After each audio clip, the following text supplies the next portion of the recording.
Welcome back to the channel, everyone. Davey Deathray here. Let me get that up there. Oh yeah, guys, did you know that StreamYard is now letting us, I can like place this banner wherever I want on the screen essentially, and I can even control how fast and how slow it goes. So let me know, do you want to see the banner up top, or the little ticker, I guess I should call it, not the banner. Welcome back, guys. This is fun. This is it's been a long time since I did like, you know, one of these. There have been certain events where I've gone on live really late and everything like that. But this is the first time in almost 7 months that I've done something that's like, you know, kicking off at midnight East Coast time. It's just, you know, right after 10 o'clock out here in the desert. So, you know, the night is still relatively young, at least for a Saturday night, right? But yeah, we're going to get into a little horror news live. And I used to do horror news as, you know, a live stream all the time. That was just kind of like how I rolled. And then I got to the spot where I was like, you know, I think I want to try this out, doing it pre-recorded. And that worked for a little while, but holy cow, lately we got this huge dump of stories, not even just all the, you know, big franchise stuff like the Scream stuff and all that, but a whole bunch of stuff popping off. So we've got a lot of news to cover actually tonight, and I'm excited to get into it. I'm curious to know how you guys feel about live stream news. I know some of you guys really enjoyed it when I, you know, did it back in the day. So maybe we can make a return to that format. It'll be interesting to see how it works as far as me clipping all this stuff together, cutting it together, and you know, turning it into, you know, little smaller videos, news bits videos essentially. So we'll see how it goes. There may be some trial and error. Can't guarantee it's going to be something I'm going to do all the time. But as far as time management goes, it kind of makes sense a little bit. Yeah, so I'm going to jump into the chat, say what's up to all of you guys hanging out here, and then we will get cruising with some horror news. I hope you guys are having a great night so far and an awesome weekend. Thank you so much for kicking it with me. Make sure you hit that like button, subscribe if you haven't already, hit the notification bell, all that good stuff. I've got a super chat goal, which is, you know, never required to do super chats, but if you guys want to hang out after the news and keep on talking, if you want more night owl action, then that's the way to go. And then let's see what else we got. I don't think I have anything else. I'm just going to jump in and say what's up to you guys, and we'll get cruising here. We got Antonis Andriotis, one of our great channel members. How you doing, Antonis? So good to see you. Shot by Shot hanging out as well. What's happening, Shotty? Always a pleasure, my guy. Ghost in the Dark Kills is hanging out with us as well, talking about those guys again. Yeah, no, Ghost, I know, you know, we talked about this last night just a little bit. I know all about that. It was maybe a couple years ago, 2 or 3 years ago, I watched their, I don't know if it was like Explore With Us. It was one of those YouTube channels that, you know, does a really good job of, you know, they mix interrogation, the found footage from crimes, all that kind of stuff, and they give you like, it's basically like a mini documentary on everything. So I've actually watched that on those guys a couple times because I thought it was extremely fascinating, and I find those two young men to be, you know, fucked up. I mean, the one guy, maybe they're both narcissists, but the one guy especially, the guy that was, I can't remember their names or anything. I don't even really care about that. But there was definitely one guy that seemed like he was the leader, you know, and the other guy was just kind of like the cohort. We got Paula Fitzhenry kicking it with us. What's happening, Paula? So good to see you. Steph Hinkle kicking it with us as well. What's happening, Skittles 13? How are you doing? Yeah, a little bonus late night with the Davey. Holy cow, guys, it's episode 88 of Late Night with the Davey. So pretty soon we'll be at episode 100, and I'm going to have to figure out something really special and fun to do for that one. We've got Tia Nina, another one of our great channel members. I think I forgot to say, Steph is another one of our great channel members as well. There you are. Tia is kicking it with us. Steph is ready. Freddie, we got Linda, another one of our great channel members. Hope you're doing well, Linda. Thank you so much for kicking it with us. I'm so pumped to see like this many people. This is the really cool thing. Like when I did this in the summer, you know, I think it was a little bit of a different time. I think it was because Arizona doesn't change times, but everyone else does. Like we don't do daylight savings, but most other places do in the country. So I think it was like 1 a.m. Eastern when I was going live in the summer. And it was really cool to see just like, you know, of course there's the tried and true people that are there almost every time, but it was awesome to see like, you know, who were the people that are able to show up at this time that weren't able to show up at regular times. So I'm really excited to see what all of that is like there. Not gonna stay too long. Gotta get some rest. Lame ass cold. Oh man. Yeah, no, you got to get better by the time Scream 7 comes out. Yep, absolutely. I got sick at the beginning of the year or end of last year, and it totally sucked. So, yeah. Happy technically late Saturday, early Sunday. Yeah, for me, it's still Saturday, but yes, if you're out on the East Coast, folks, like I'm guessing Jigsaw, you are out on the East Coast. Welcome on in. Yeah, might be Sunday for you. It just might be. All right, I think I might already be caught all up with you guys. It's amazing. Shadi says, what's up, Big Daddy? I've been put on as a producer for the short film, and wow, it's getting hard getting a cast and scheduling. Well, you know, and I've never worked on a film like through production or anything like that. So, man, I don't even know. You know, best of luck to you. I know you're, you know, a pretty young buck. I don't know how, you know, if everyone that's working on the film is around your age. But yeah, it can be really difficult. I think the toughest part for me, if I were to think about being put in charge of doing casting, I'm such a people pleaser. I would have a tough time, like throwing criticism in people's faces right out of the gate, or saying, "Oh my God, there's no way this person can't even act."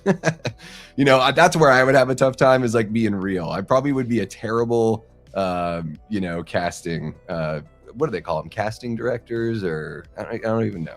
I can't even think of it right now. We got Montrese hanging out. How are you doing, Montrese? So good to see you. We got Adrian James. What's happening, Adrian? Always a pleasure, man. Thank you so much for kicking it. Let's see here. We got Danny Huckins. P-dubs. Is the P-dubs for Pacific West? Is it for Pennywise, like the band? Or maybe Pennywise, the character? Danny says, I just finished watching Scream 4 with Braden Timmons. Now, was he doing it on his own channel there, Danny, or was he guesting on somebody else's channel? Were you a guest on the channel, or were you watching in the chat? I'm curious to know. I adore that movie. It's my favorite sequel in the franchise. Shoddy misses the news streams. Okay, let me know, guys. Do you miss the news streams? Do you want more of them? I don't know. Let me know. Papa John loves trash. One of our great channel members jumps in and says, hey, Davey and everyone. Missed last night's stream, but I'm here tonight. I'll be listening while showering. I love listening to streams or videos while I shower. I'm a huge music fan. Don't get me wrong. I can sit there totally paralyzed, like trying to find the right, you know, tunes for whatever, shower, road trip, whatever. Sometimes it's easier for me to just be like, I'm going to put on I don't know, there's like Bullets and Blockbusters. I really love that channel. Just all like the kind of behind the scenes, the did you know kind of stuff about movies. I'm a big, I like watching gaming YouTubers, but mostly it's like retro stuff. So I'll watch one of my favorite retro people like play a game or talk about a game, blah, blah, blah. And I'm also a really big sports guy. So I like, I watch a lot of football YouTubers and stuff. American football. None of that footy stuff. I'm just here for the free ice cream. Ooh, I got bad news about that to you. There is no free ice cream. Although I think there's some ice cream in the freezer here at the place I'm house sitting. I think it's cookie dough. Maybe I'll have a bite or two. And I'll send a picture to you to gloat. I think that'd be nice. That'd be a nice thing. Lizzie is hanging out with us as well. What's happening, Lizzie with a Y? Another one of our great channel members. Guys, Lizzie you must have become a channel member. Was it? I don't know how I missed it, Lizzie. It must have happened after the stream last night because I didn't see it come through. But I noticed it when I checked the memberships today because I wanted to update the membership cards because I know we had Riker join and we had Carrie joined as well. So Lizzie, I noticed that you became a channel member and also Gigi became a channel member as well. So really damn cool. Was there somebody else that became a channel member also? For some reason, I don't want to leave anybody out if I'm talking about new channel members. So let me just check really quick, guys. Carrie, Riker, Lizzie, and Gigi. Okay, cool. That's it. Excellent. I just want to make sure I got everybody. All right. When the fuck did we get ice cream? Yeah, I don't know. I will say this though, Linda, if what you have is like a cold, you know, where you've got mucus and all that stuff, I would stay away from dairy because dairy encourages, you know, mucus buildup and creation and all that stuff. So stay away from that ice cream if you're sicky. Exactly, Jigsaw. Exactly. Yeah, Explore With Us is pretty awesome, guys. There's a couple of those that do it really well. I wonder how long that channel's been around. I've been watching it for like 3 years, I think, about that. Maybe a little bit longer. Maybe it's closer to 4 or 5 years now. Crazy. Crazy if that's true. We got Eli Cortez kicking in with us. What's happening? Eli, one of our great channel members and Death Squad mods. How you doing, Eli? So great to see you. Always a pleasure. Eli hit me up with a text earlier today. I was like, oh, buddy. Oh, buddy, you know I saw that. But I always appreciate it when Eli reaches out because, honestly, he does show some stuff to me where I'm like, oh, damn. I didn't even know about that. I do love body cam and interrogation videos. Oh, my God, Lizzie. Yes. What's that one? The... Blue Cam, something like that. There are a whole bunch of them in Wisconsin. Yeah. Thank you for doing that, Tia. Thank you for just knocking us off track immediatamente. Let's see what else we got. Thank you, Eli. Yeah, don't forget to slash the like button. Guys, we have 20 people watching. It's amazing. Thank you so much for kicking it. If you're watching and maybe you're not jumping in the chat, maybe you're new to the channel or something and you're like, what the heck's going on here? I'm Davey Deathray. You're kicking it with the Death Squad. We talk about horror all the time. All these people in the chat are amazing. And jump on in and say hello. Don't be shy. Like Cat Stevens once sang, don't be shy. Just let your feelings roll on by. Right? There we go. Okay. I'm just trying to get Cap back to where I was in the chat.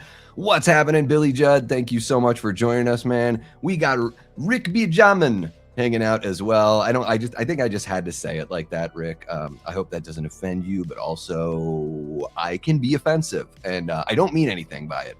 So there we go. Hope you're doing well, Rick. Thank you so much for kicking it with us, man. Prince jumping in, hanging out, says, I'm telling you right now, Davey, Wuthering Heights is very steamy. Not your cup of tea, but yeah, my Newly Dead's idea would work. Yeah, I don't think I've ever seen an interpretation of Wuthering Heights. Yeah, that stuff just definitely not my cup of tea. I don't find like steamy stuff. I don't know. I don't go to movies to be like, oh my gosh, they're getting it on. Like, actually, I find it to be like pretty cringe. I don't know what it is. Like when I watched The Housemaid or whatever, I was like, oh my God. Like, don't get me, like, I get it. Like both of those actors are attractive. Sydney Sweeney is an absolute smoke show, but it's like, watching it in a theater with strangers, not really my idea of like, that's just not really the mode. Like, I don't get, you know, you're not going to turn me on. I'll just say that. Wuthering Heights. Yeah, even though Jacob Elordi's in there, I don't care. All right, who else do we got hanging out here? We've got... Ghost in the Dark Hills saying what's up to everybody. You guys are very active in the chat. I love it. We got Asha hanging out with us as well. Says just on my way out, but thought I'd drop in to say this. Join us. Hopefully I made you proud with that vocal work there, Asha. Thank you so much for joining us, man. Thank you for being a channel member. And I know all the folks in the UK, I owe you guys a stream. I know that. It's been way too long. You guys are getting one soon. Don't you worry. And thank you so much again, Asha, for jumping in, man. Really do appreciate you. Thank you. I hope you have a good day. Not sure if you're kicking it with the fam or, gosh, what time is it out there? It's in the middle of the very, very early morning, right? What is it, 5:30? Something like that out in the UK? I don't have a console, but I'm binge watching the full replay of Resident Evil Requiem. Nice. I have been playing that Jaws Retro Edition. I've been having a lot of fun with that. Let's see here. What do we got going on? He was in his own channel. I was watching in the chat, but it was fun. Hell yeah, man. No, Braden's great. We live in the same kind of area. So we get to hang out every now and then. I was watching his channel maybe for like, gosh, year and a half, something like that, before I ever met him. I mean, I saw him at a convention once. I knew we lived in the same area, but Braden's a really awesome guy. Dez is super sweet and awesome as well. So that's cool. Yeah, so I promised everyone we wouldn't talk about Scream on this stream, Shoddy, but I will say this. I think it's a really soft, boring, overproduced. Guitars are too saturated. Sounds way too much like Evanescence. Ice Nine Kills doesn't do it for me. I don't. It's just so gimmicky and so corny. I think it's cool that, like, for the mainstream normies that love stuff like Ice Nine Kills, I think, and obvious, like, honestly, like, Scream is pretty mainstream and it's for normies as well. I think hopefully it'll like bring in, you know, that'll just bring in a younger audience and make people more aware of what's going on. But I don't care for their music, and I find them to be pretty damn cringe, actually, but very happy for their success. It's really difficult to do something creative and make a living at it, and they are massively successful. So my opinion really doesn't mean anything, but thank you for asking. Okay, what do we got going on here? What am I missing here? What am I missing? Oh, it happened today. Are you talking about the Scream 4 thing? I don't know. I could be totally out of it there, Lizzie. We got Ben Grimm, one of our great channel members. How you doing, Ben? Thank you so much for joining us. Oh, Lizzie, you're talking about your membership. It just occurred to me. Thank you so much for joining up. And Ben is kicking it with us. Hope you're doing well there, Ben Grimm. Okay, let's see who else we've got. I just want to make sure I'm saying hello to everybody. $2 super chat from Jigsaw. Thank you so much, Jiggy. It says ice cream. Where? I don't know, dude. You're gonna have to check your own freezer. Hopefully you have some. I don't have the means. Tia should have never put that put that evil out there. Don't you wish that evil on me, Ricky Bobby? Thank you so much for the $2 super chat there, Jigsaw. Really appreciate you. Yes, you are. Let's see here. If anyone is talking, like, I haven't seen everything that's happened in the chat. We're not going to talk about Scream on this stream. I'll allow you guys to say certain things about it, but no talking about rumors, things that you heard. No talking about the leaks at all, please. Because I don't want somebody to ask about a leak. I don't want somebody to deny or confirm something because someone's talking about a leak. I don't want, I fucking, excuse me and excuse my language. I can't fucking stand when people are like, I'm not going to spoil anything, but let me just build this frame of spoilers so that somebody is going to want to ask about it, or I can, in some way, kind of whatever. I didn't see whatever was said, but I'm just seeing people asking to not talk about it. And yes, just do not talk about any Scream 7 leaked info, period. Thank you. I did, Danny. I got a 6 p.m. IMAX ticket, and then we're going to go live here on the channel after, and we're going to talk all spoilers. So I'm Arizona time, so I'll probably go live. It'll probably be about 11 East Coast. I'm not sure where you're at, but it'll be about 11 p.m. Eastern. Let's see here. I just want to make sure I'm saying hi to everyone, and then I swear to everything that we're going to get to the news here. Oh, shoot, man. Asha, I'm not going to pry or anything. I hope everything's okay. Feel free to reach out and we can chat. I don't know if you have to stay there for an extended amount of time or anything like that, but I'm sorry to hear that. And yeah, I hope all is well, or at least wraps up well. Thank you for jumping in. Okay, what else are we doing here? Ooh, we got Matt Bocci in the house. What's happening? Matt says, Davey, my love, there's a caterpillar on your face. I'll lick it off. Don't worry, guys. I'm growing the beard back. I trimmed ever so slightly the mustache today. So I'm sure you can see the 5 o'clock shadow. So I'll, the beard will be back in a couple weeks, and then just, say goodbye to this beautiful butt chin. I don't know, like, let me know if you want a butt chin picture before I grow my beard back. Let me know. $5 a piece. I'm just joking.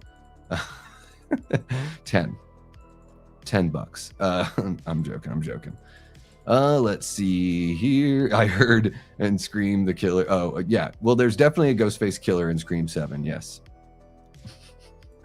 I think so, Fauci. I think so. Guys, I'm going to be on Fauci's channel the Tuesday after Scream comes out, Scream 7. So we'll talk about it here the night of, all that kind of stuff. It's just going to be me and you guys, everyone who's seen it or whatever, or doesn't care about spoilers at that point. But then on Tuesday night, I'll be on Fauci's channel with Nick from the Lost River Drive-In, Lee from Drum Dum, so my two Hit the Bricks brothers, and then Good Real Hunting. Is it just going to be Brett from Good Real Hunting, Matt, or are Chris and Brad going to be a part of it? I'm just curious to know. But that'll be a really fun kind of panel discussion on Scream 7. So in case you can't see it opening night, but you get to catch it opening weekend, hop on over on Tuesday over to Fauci's channel and give it a watch. Matt, feel free to share the link in the chat so people can set a notification. How about that? Oh my God, it's such a butt chin. It looks even more like a butt chin when a little bit of hair grows in on my face. And I think the light, like, it looks very, like, look at that. Oh my God, it's seriously an ass. I wrote a song called Chevy Chase Chin when I was in my like early 20s. I just couldn't really think of a name for the song. So I was like, well, I've got a Chevy Chase Chin. So there we go. I just thought it sounded nice. Let's see here. Yeah, the Gainesville Ripper is what inspired Scream. And hey, Gainesville, Less Than Jake is from Gainesville. Fantastic fucking band. I think Against Me is originally, I think they're from Gainesville as well. The Fest happens in Gainesville. Super fun little punk rock town, college town. Okay, are you guys ready to hop into some news or what? Are you ready for some news or what? I'm maybe a little out of practice, so we'll see how this all rolls. But I guarantee we're gonna have some fun either way. If I can stop burping, that would be great. One last time before I get going here, thank you so much for watching. Make sure you hit that like button if you're watching after the fact. That is so awesome. Watching replays for a channel as small as mine is so important. So each one of you that are watching after the fact, really do appreciate you. If you're digging it, hit that hype button, jump into the comments, let me know your thoughts on any and all stories we're going to be covering here this evening. And yeah, with that being said, let's hop on over to this screen. Dudes, Evil Dead Wrath. Now, we got the title like last week. And I think a few folks that dug a little bit deeper into, there are like, there are websites where you can dig into certain productions, or you can dig into like a town and which productions are happening in that town in a given time. So the name Evil Dead Wrath did get leaked. I think Asha, I think you sent me something about it. It was maybe a few weeks ago it got leaked. And then now we have it here officially. So I'm super excited about this. Let's see. You know what? I'm going to do, forgive me for making myself bigger here, guys, but I'm going to make myself bigger. There we go. And just like that, boom, magically, I'm big. So this one comes to us by way of John Squires over at Bloody Disgusting. Oh my gosh. Evil Dead Wrath, the next Evil Dead movie has entered production. Oh my gosh, guys, I am a massive Evil Dead fan. It is my favorite horror franchise out of all of them. I think it's so consistent in quality. I kind of love how they're all over in tone, at least in the first 3 films.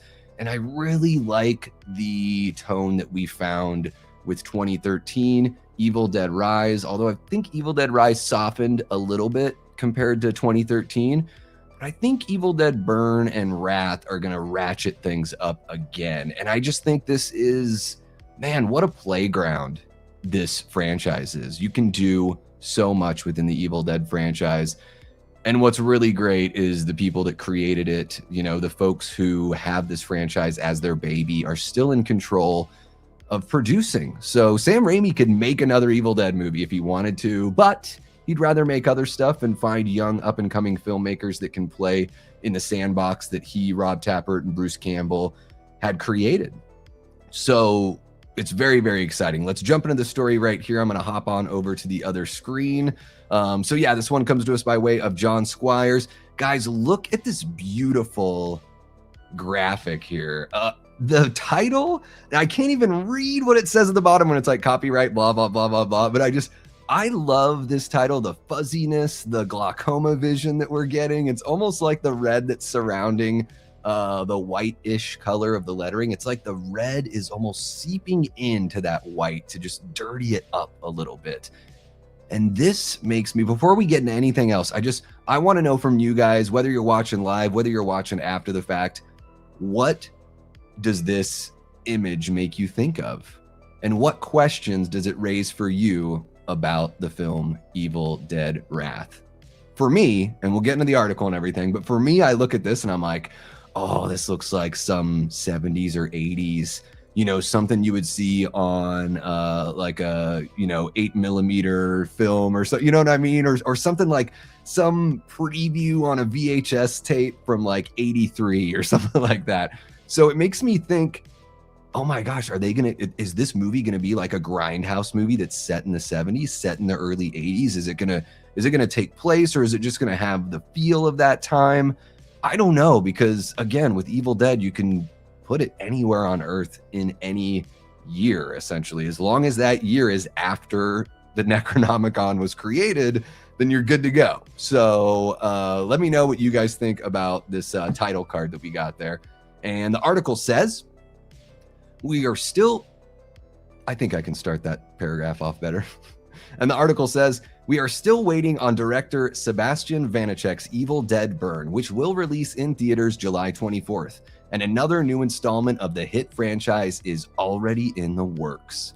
Evil Dead Wrath has been officially revealed today as the title of the next Evil Dead movie after Evil Dead Burn. And WB/New Line have announced that production is now underway. Writer-director Francis Galuppi is in charge of Evil Dead Wrath. We know nothing about the approach at this time, so stay tuned for more real soon. And we've got some casting info here. Let's see how I do on reading names, because I'm usually pretty bad when it comes to trying to do this live. We've got Charlotte Hope, Jessica McNamee, Zach Gilford, Josh Hellman, Ella Newton, Elizabeth Cullen, and Ella Oliphant. You know what? Josh Hellman, that name sounds familiar. I think he was in Land of the Dead and Diary of the Dead and those Resident Evil movies. I think he played Wesker in at least one of the Resident Evil movies. I could be wrong, though. The article goes on to say, Evil Dead creator Sam Raimi and franchise producer Rob Tappert are producing. Bruce Campbell and Lee Cronin will executive produce alongside Rommel Adam and Jose Canas. And what I think is really cool, guys, Lee Cronin must have really gotten along well with Sam Raimi and those guys, because for him to be brought in as an executive producer after just doing one film, there must have been something about him that they really, really appreciated, or they want to use him as a resource for these newer filmmakers or younger filmmakers new to the franchise that are coming in. So I'm curious about that. I'm also curious, so Lee got asked to be a part of it. Where's Fede? I would love if Fede became a part of Evil Dead again. He doesn't need to direct another movie, although that would be awesome because he's fucking great at it. But I would understand if he wanted to do other things. I think it would just be cool to see Fede involved in some regard, because I think he really knocked it out of the park and shows that he understands the franchise. What Fede Alvarez did for Evil Dead is like the opposite of what Radio Silence was able to do for Scream, in my opinion. And I'd love to see him come back. I'd love to see, Jane Levy come back as well. So yeah, guys, New Line Cinema is going to distribute domestically through Warner Brothers Pictures. And I'm going to put a mute on this and just show you guys on the screen here. This, there we go. Really all it is a little bit of sound, and it's just that image that just kind of burns out, So very, very exciting. With Evil Dead Wrath being, officially, we knew it was coming, but to have it, come out today, that we've got this, title, really cool title card that makes us ask a bunch of questions and wonder about the film. I'm very curious. Evil Dead Burn is 5 months away and we still don't know what it's about. So we might be talking about Evil Dead Wrath By the time July 27th or July 24th comes along and we've got Evil Dead Burn, like the next day, we're going to be talking about this movie right here. So very curious to know what you guys think. Let me know whether you're watching live. Let me know in the live chat. If you're watching after the fact, jump into the comments. Let me know your thoughts down there. Make sure you hit that like button, subscribe if you haven't already, and hit that notification bell so you don't miss a thing. All right, guys, what do you got for me on Evil Dead Wrath? I'm going to scroll back up here and see what you guys have to say. If it'll let me scroll, that would be amazing if it would let me scroll. Okay, here we go. Yes, Gainesville, Florida. Yep, I think that's the only Gainesville, at least the only one I know. I do, Shoddy, I do. Yeah, I know. I'm absurd. Well, that hasn't been announced, Billy, so I doubt it, but I guess you never know. It would be wild if they brought Joel back, huh? Let's see here. No, I don't think so. I would be shocked if Bruce Campbell comes back to play Ash ever again. Now, if he comes back, you know, as like a voice in a cartoon or something like that, I could see that. Burn is July 24th. Yeah. Hey, Shoddy hanging out over on Facebook. Yeah, I wonder what it's like. I don't think I've ever watched a live stream on Facebook before. Definitely 80s vibes for sure. Yeah, this title card is dope. Burn and Wrath are supposed to be connected to Rise as a trilogy. Oh, is that official, Jigsaw? Do you have a link that you could point me to? Because I have not heard that, but I mean, they're all connected, you know, because there's 3 volumes of the book. So they all do take place in the same universe, in the same world. So Evil Dead, Evil Dead 2, Army of Darkness, the 2013 film, which is not a remake. Everyone calls it that, and I get it, but it is not a remake. The 2013 film and Rise, all of those movies are in the same universe, as well as Ash vs. Evil Dead. So, because they confirmed there's 3 volumes of the book in Rise. So yeah, I would imagine they're connected, and yeah, I mean, I guess like keeping Leon there, that he must just provide, you know, he must be a good resource for them. Are you talking about, which movie are you talking about, Shoddy? I'm not sure. I don't know if you're talking about Burn or Wrath at that point, because I haven't seen anything from Francis Galuppi about Wrath, but I've seen a lot about Sebastian Vanacek saying that he wants to make it the most like difficult, like the most cathartic, difficult to watch Evil Dead movie, which I love. I totally love that. Oh yeah, me too, Steph. Yeah, Evil Dead, nothing. I'm not excited. I'm excited about Scream 7 about half as much as I am about Evil Dead Burn. And we don't even have a plot for Evil Dead Burn. I'm still more excited. Yeah. It is, yeah, 2027, yeah. I sure hope so, Antonis. I mean, you know, they're all going to have a level of digital effects in them, and I'm okay with that. I want it to be practical as much as possible, and then there's certain instances where you got to go digital, and I'm cool with that. Yeah, for sure. Burn is supposed to be really tough. And I haven't seen anything from Francis Galuppi, so I don't know, you know, stylistically what to expect from Wrath, but I love the name. I really do. Okay, so let's go ahead and move on to another one here. Boom. Where are my Stranger Things fans at, huh? I know we talked a lot about Stranger Things at the beginning of the year, you know, end of 2025, going into 2026, a lot of Stranger Things talk and live streams and everything. And we got this story almost a couple weeks ago, about a week and a half ago, that the Stranger Things Broadway prequel, which is called The First Shadow, is going to be filmed for Netflix. So I guess I don't know if this was something that was always planned. If you know anything about that, let me know. Whether you're watching, you know, live, let me know in the chat. If you're watching after the fact, jump into the comments. Let me know what's going on. If you've seen the play or anything like that.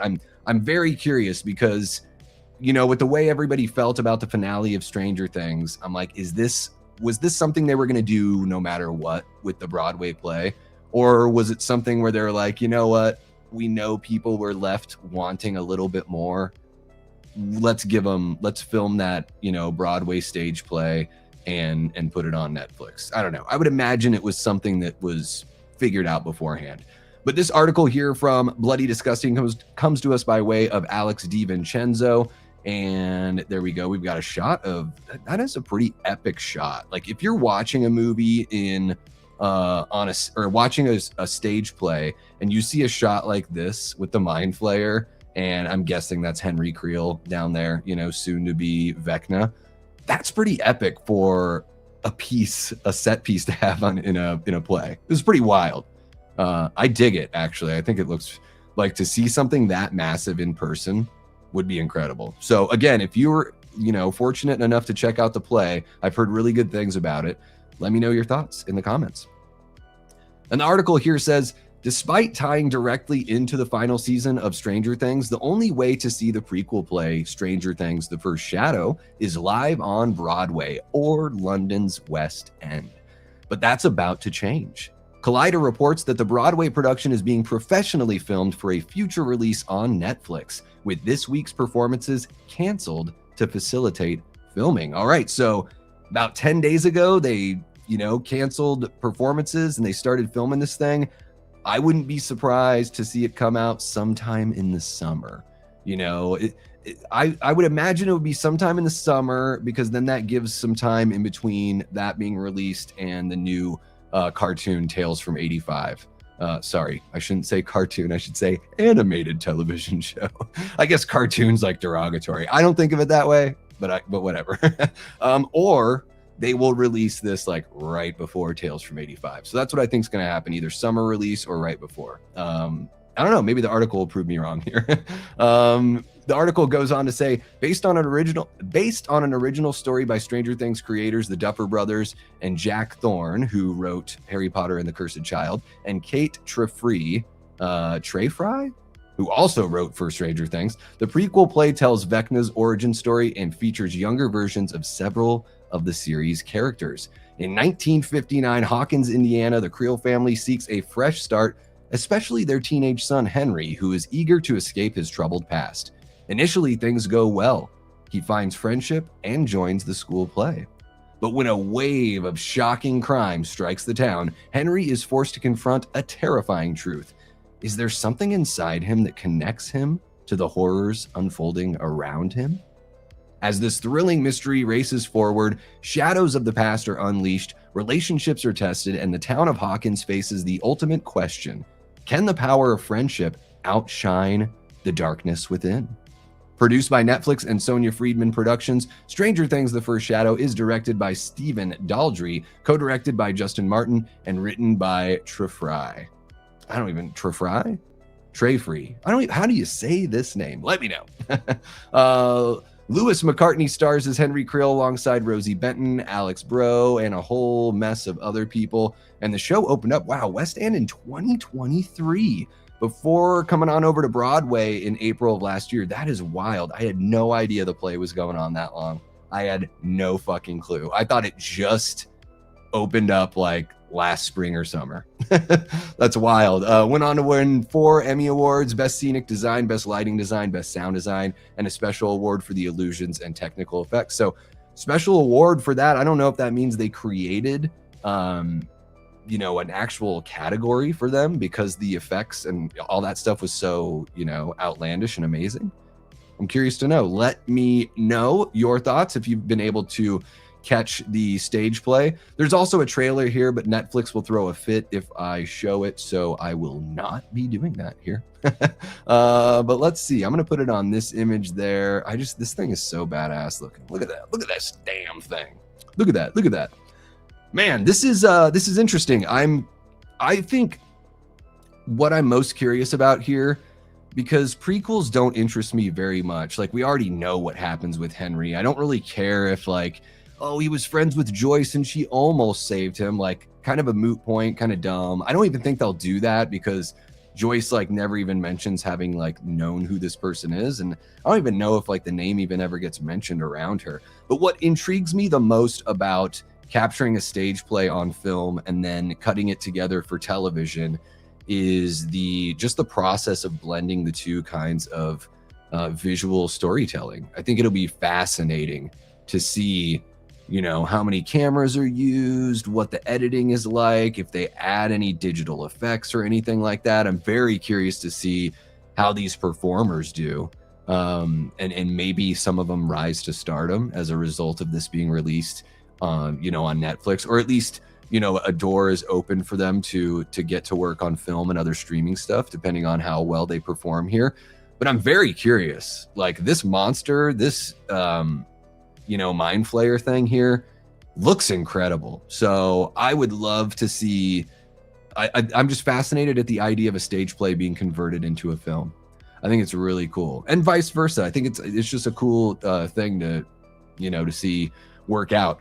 So yeah, I'm very, very curious about this one.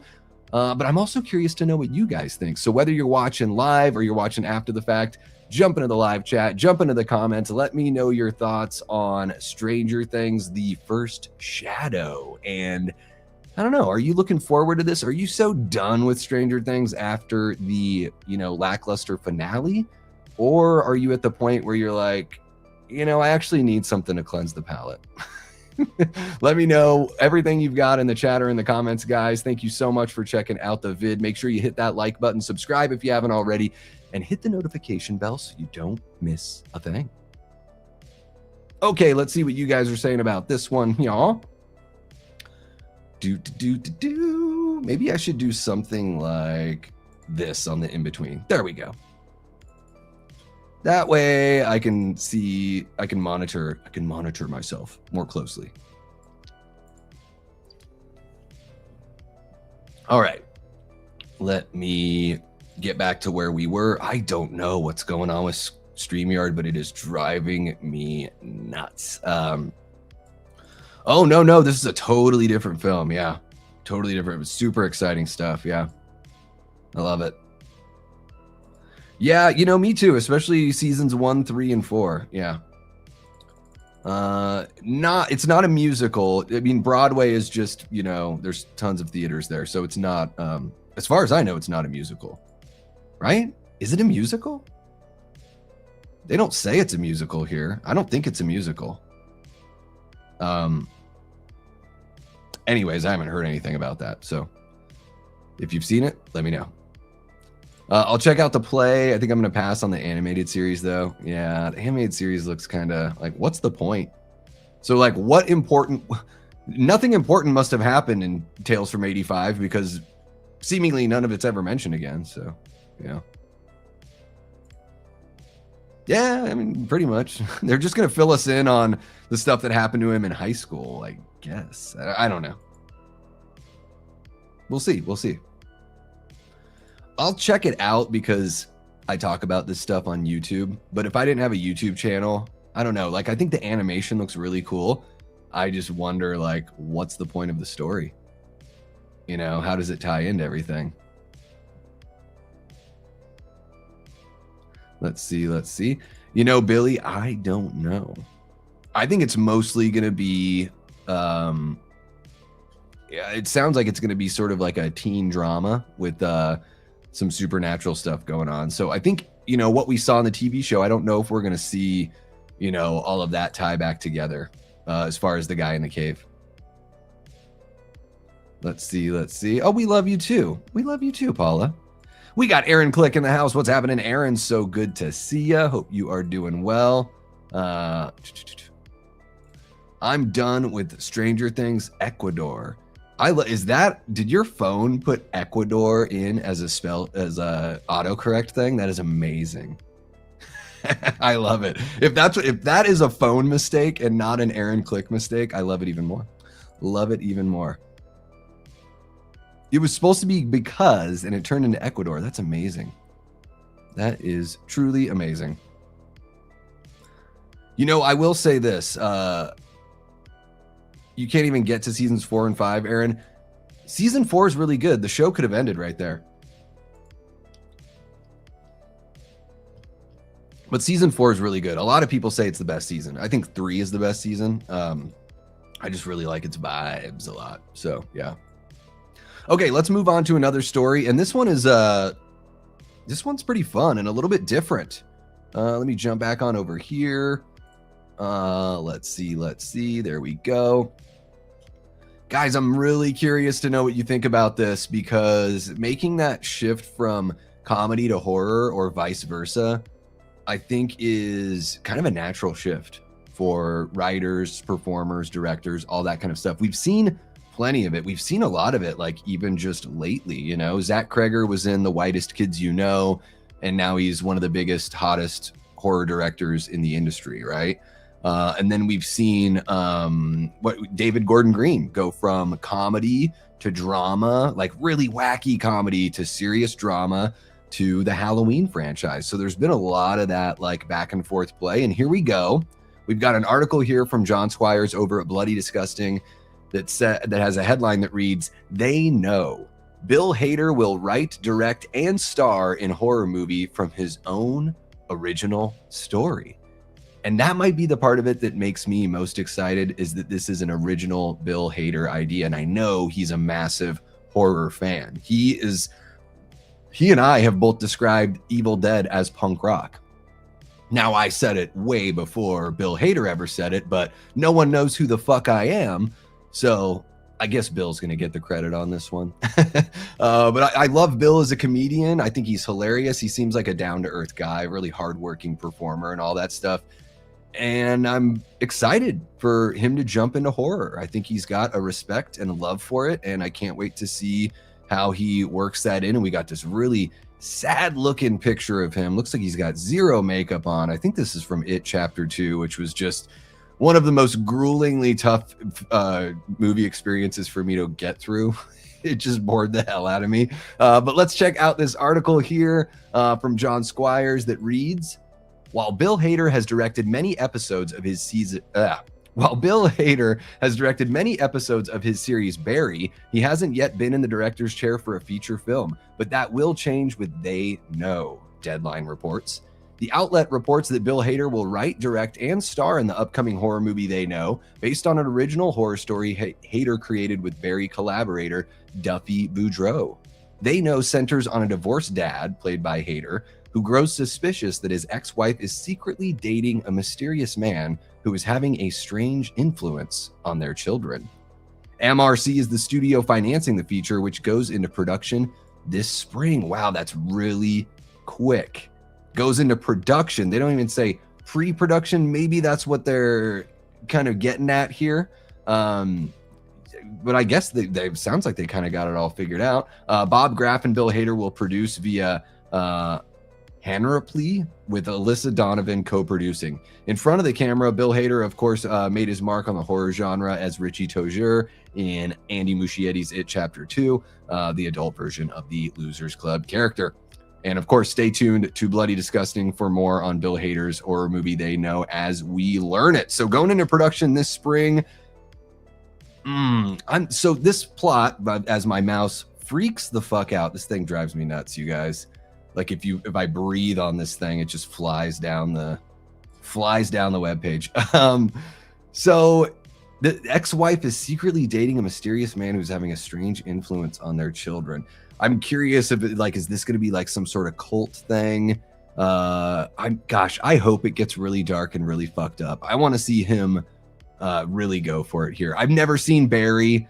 I know in a basic surface level kind of what it's about. Like I've seen him on Rich Eisen's show talking about it and stuff. So I know it's got a dark side to it, but I'm not familiar with the show other than knowing that it exists. So let me know what you guys think about this idea or this development here with Bill Hader putting together his own horror movie finally. If you're watching live, let me know in the live chat. If you're watching after the fact, jump on into the comments. Let me know your thoughts down there. Make sure you hit that like button, subscribe if you haven't already, and hit the notification bell so you don't miss a thing.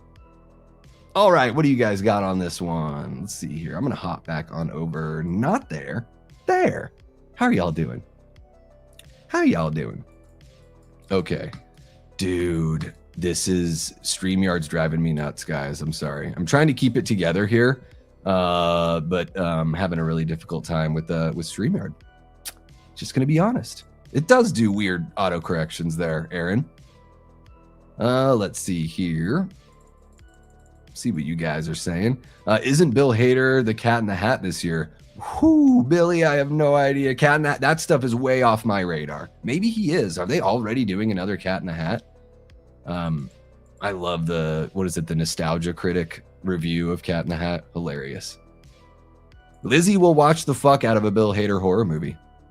Yep, that's the one. I joke that my phone doesn't want me to type love. That's hilarious. It's a Wookin' Panub, the buckwheat sing-along. Wookin' Panub in all the wrong places. Wookin' Panub. Oh, thank you for reminding everyone, Eli. I really appreciate you. I don't know about Bill Hader. I am skeptical, says Tia. Ooh. He can go dark. I have faith. The best comedians always have a dark side. I want it to be like truly fucked up. Like if he's an Evil Dead fan, I want it to get fucking crazy. What is that weird head thing in the background? Oh, right next to the microphone. It is. So there's a couple of them right next to each other, and they're my. So this is my nephew Cody's former room. He's off in college. He's a total stud playing baseball out there and kicking ass. He's batting 400 this season already and doing great. He's a huge Arizona Diamondbacks fan. My sister and my brother-in-law are as well, and those are like stuffy heads of Arizona Diamondbacks. They've got to be specific players. I can't tell, but yeah, it is. Those are funny. Yeah, Skeleton Twins was really good, Lizzie. I like that one. I have no idea. Those Dr. Seuss movies. I mean, I like The Grinch because Jim Carrey is, wildly talented. I'm not very interested in those other ones, though. Yeah, it's really rough, Antonis. It is really rough. Mike Myers is... Yeah, his well isn't very deep, unfortunately, but that pocket of like Wayne Campbell from Wayne's World and Austin Powers, like those two characters are great, those two worlds that he built. I like that. Let's see here. Not in my bedroom, Lizzie, but yeah, there is a basketball hoop back there. Didn't they just redo The Grinch twice in 5 years or so? Did they? I never watched the, Benedict Cumberbatch was in one of those? Never watched that, yeah. Have a great night of sleep, Linda. I hope you have beautiful dreams, and I hope you feel better real soon, okay? Got to get you all rested up and fixed up before Scream 7 gets here. Take care. Thanks for hanging out with us. All right, let's jump into another one here. We are going to talk about... There we go. I'm going to go over here. Guys, Glen Powell said a little something about Texas Chainsaw Massacre because he is executive producing a TV series. We've got a headline here from Alex DiVincenzo over at Bloody Disgusting that reads, Glen Powell on his Texas Chainsaw Massacre TV series, quote, "We're going to do something really special with it." And the article says, as announced last month, Glen Powell will executive produce A24's upcoming Texas Chainsaw Massacre series from Strange Darling filmmaker J.T. Molnar. The A-lister spoke to Variety about the highly anticipated project.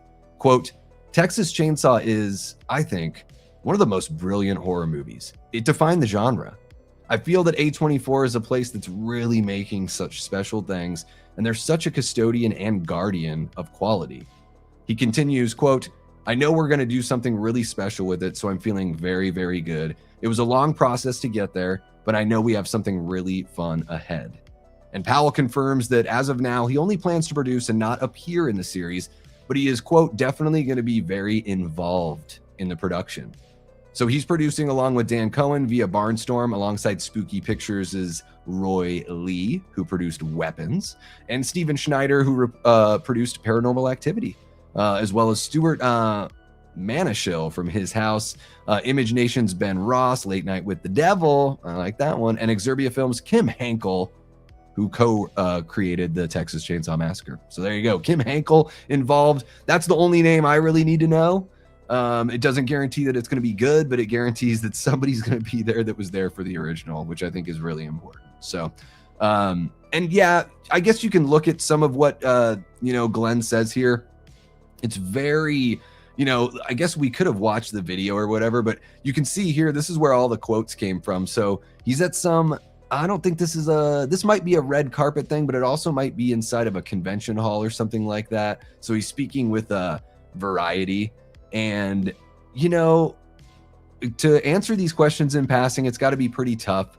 And there's a little bit of coach speak here, a little bit of, you can call it coach speak, you can call it politician speak, whatever you want to call it. But he doesn't really dive in too deep. You can tell he probably doesn't have the go ahead to really talk about everything in detail. I would imagine they want to release their vision of this collectively at some point, so he's not sharing too much. But he does make some really good points here. I mean, it is the original Texas Chainsaw Massacre is something, it's a movie like none other. And so many other movies have tried a very similar, plot and, setup and everything like that and formula, and failed miserably. And there's been plenty of failure from within the franchise also. I think Texas Chainsaw is one of the weakest franchises. But the very first film is, as Glenn says here, definitive. It defined the genre. I don't think it defined it like by itself, but I get what he's saying. Like, it is, when you think about the films that really, kind of changed everything, especially in the 70s, you're looking at like The Exorcist, Texas Chainsaw Massacre, and then the other two that I would put on that Mount Rushmore would be Halloween and George Romero's Dawn of the Dead, as far as like the four like defining horror films of the 1970s. I know there's other movies that are great from that decade, but those are the four that I think of. And then yeah, he tells no lies as far as like A24 being custodians and guardians of quality. I think they really are. Not every A24 movie is going to hit for you. That's just the way it is with production companies and everything like that. But I was very, like, when I heard that it was A24 and JT Molnar, I was like, oh, thank God. Like, that sounds like a really good fit. I know there were some other really great filmmakers that were, in talks, but I think Molnar is an excellent fit. If you haven't seen Strange Darling, go watch Strange Darling. You'll know exactly what I'm talking about. And yeah, I'm really excited for this TV series because I have no idea what it's going to be about and what they're going to cover. Is it going to be sort of like, a prequel showing Leatherface growing up and his weird fucked up family life? Is Leatherface even going to be featured in the first season? Like all this other, like, with Jason in the Crystal Lake series, where it seems like he's going to be there a little bit, but maybe not as much as we think. Although check the IMDb, because it's pretty interesting what I'm seeing there as far as episodes go for some of those actors on Crystal Lake. But yeah, I'm curious to know what you guys think about this Texas Chainsaw Massacre development, the TV show, the movie, all that stuff with A24. If you're watching live, let me know in the live chat. If you're watching after the fact, jump into the comments. Tell me what you think this show should be about. Not what you think it'll be about, but if you could make your own Texas Chainsaw Massacre show, what angle would you approach the story in or with? I'm very, very curious. Let me know there. Make sure you hit that like button, subscribe if you haven't already, and hit the notification bell so you don't miss a thing. All right, let's see what you guys got going on, y'all. Is StreamYard going to be a jerk to me again? Yes, fucking A. I'm about to lose it, guys. I am about to lose it. Let's see here. Is there more money in making series instead of movies now? I don't know. It seems like it's maybe... So this is the weird thing about making a series is they have to buy the rights, so they spend money there. Then they have to pay for the show to be made or the movie to be made, so they're spending money again. And so what it like... Is it A24? Is it going to be Peacock or something like that? Because they have that relationship with Crystal Lake. Because then you're thinking like, how many people are going to sign up and pay for this service to watch the show? And are you going to make back those millions of dollars that you spent either making a TV show or making a movie? I don't know. I don't really know how that part of the business works, Tia, so I can only really speculate and sort of ask questions as well. I think the reason why we're seeing this now, though, I think we're seeing it because, sorry, I desperately need to wet my whistle.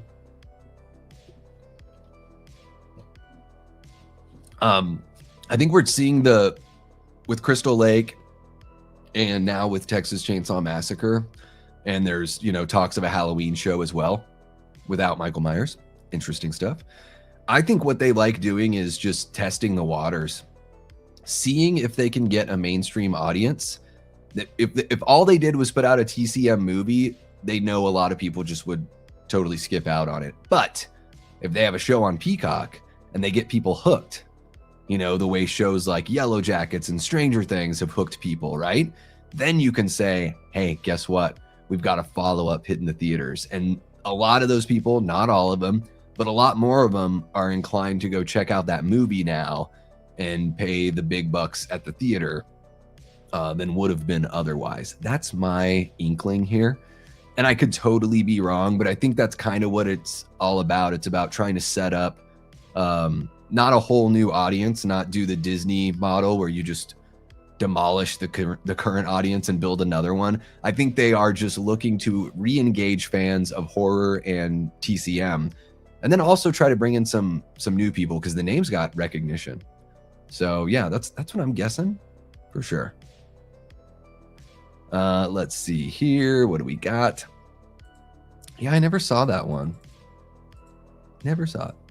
My cat gave me a love bite on the hand that surprised the hell out of me. Kind of hurt now. I don't even know what's going on. Dude, love bites are amazing. Cats are just such beautiful little creatures, aren't they? Love them. Love them so much. We got Chris and Shell talk movies jumping on in. What's happening, guys? Guy and gal. I don't know. Is it Chris? Is it Shell? Is it both of them? Are they both hanging out? Great job on the Scream Marathon earlier today, guys. If you have not checked out Chris and Shell Talk Movies, head on over to their YouTube page and throw them some love. Throw them some love. I don't think every horror franchise needs a TV show. That's correct.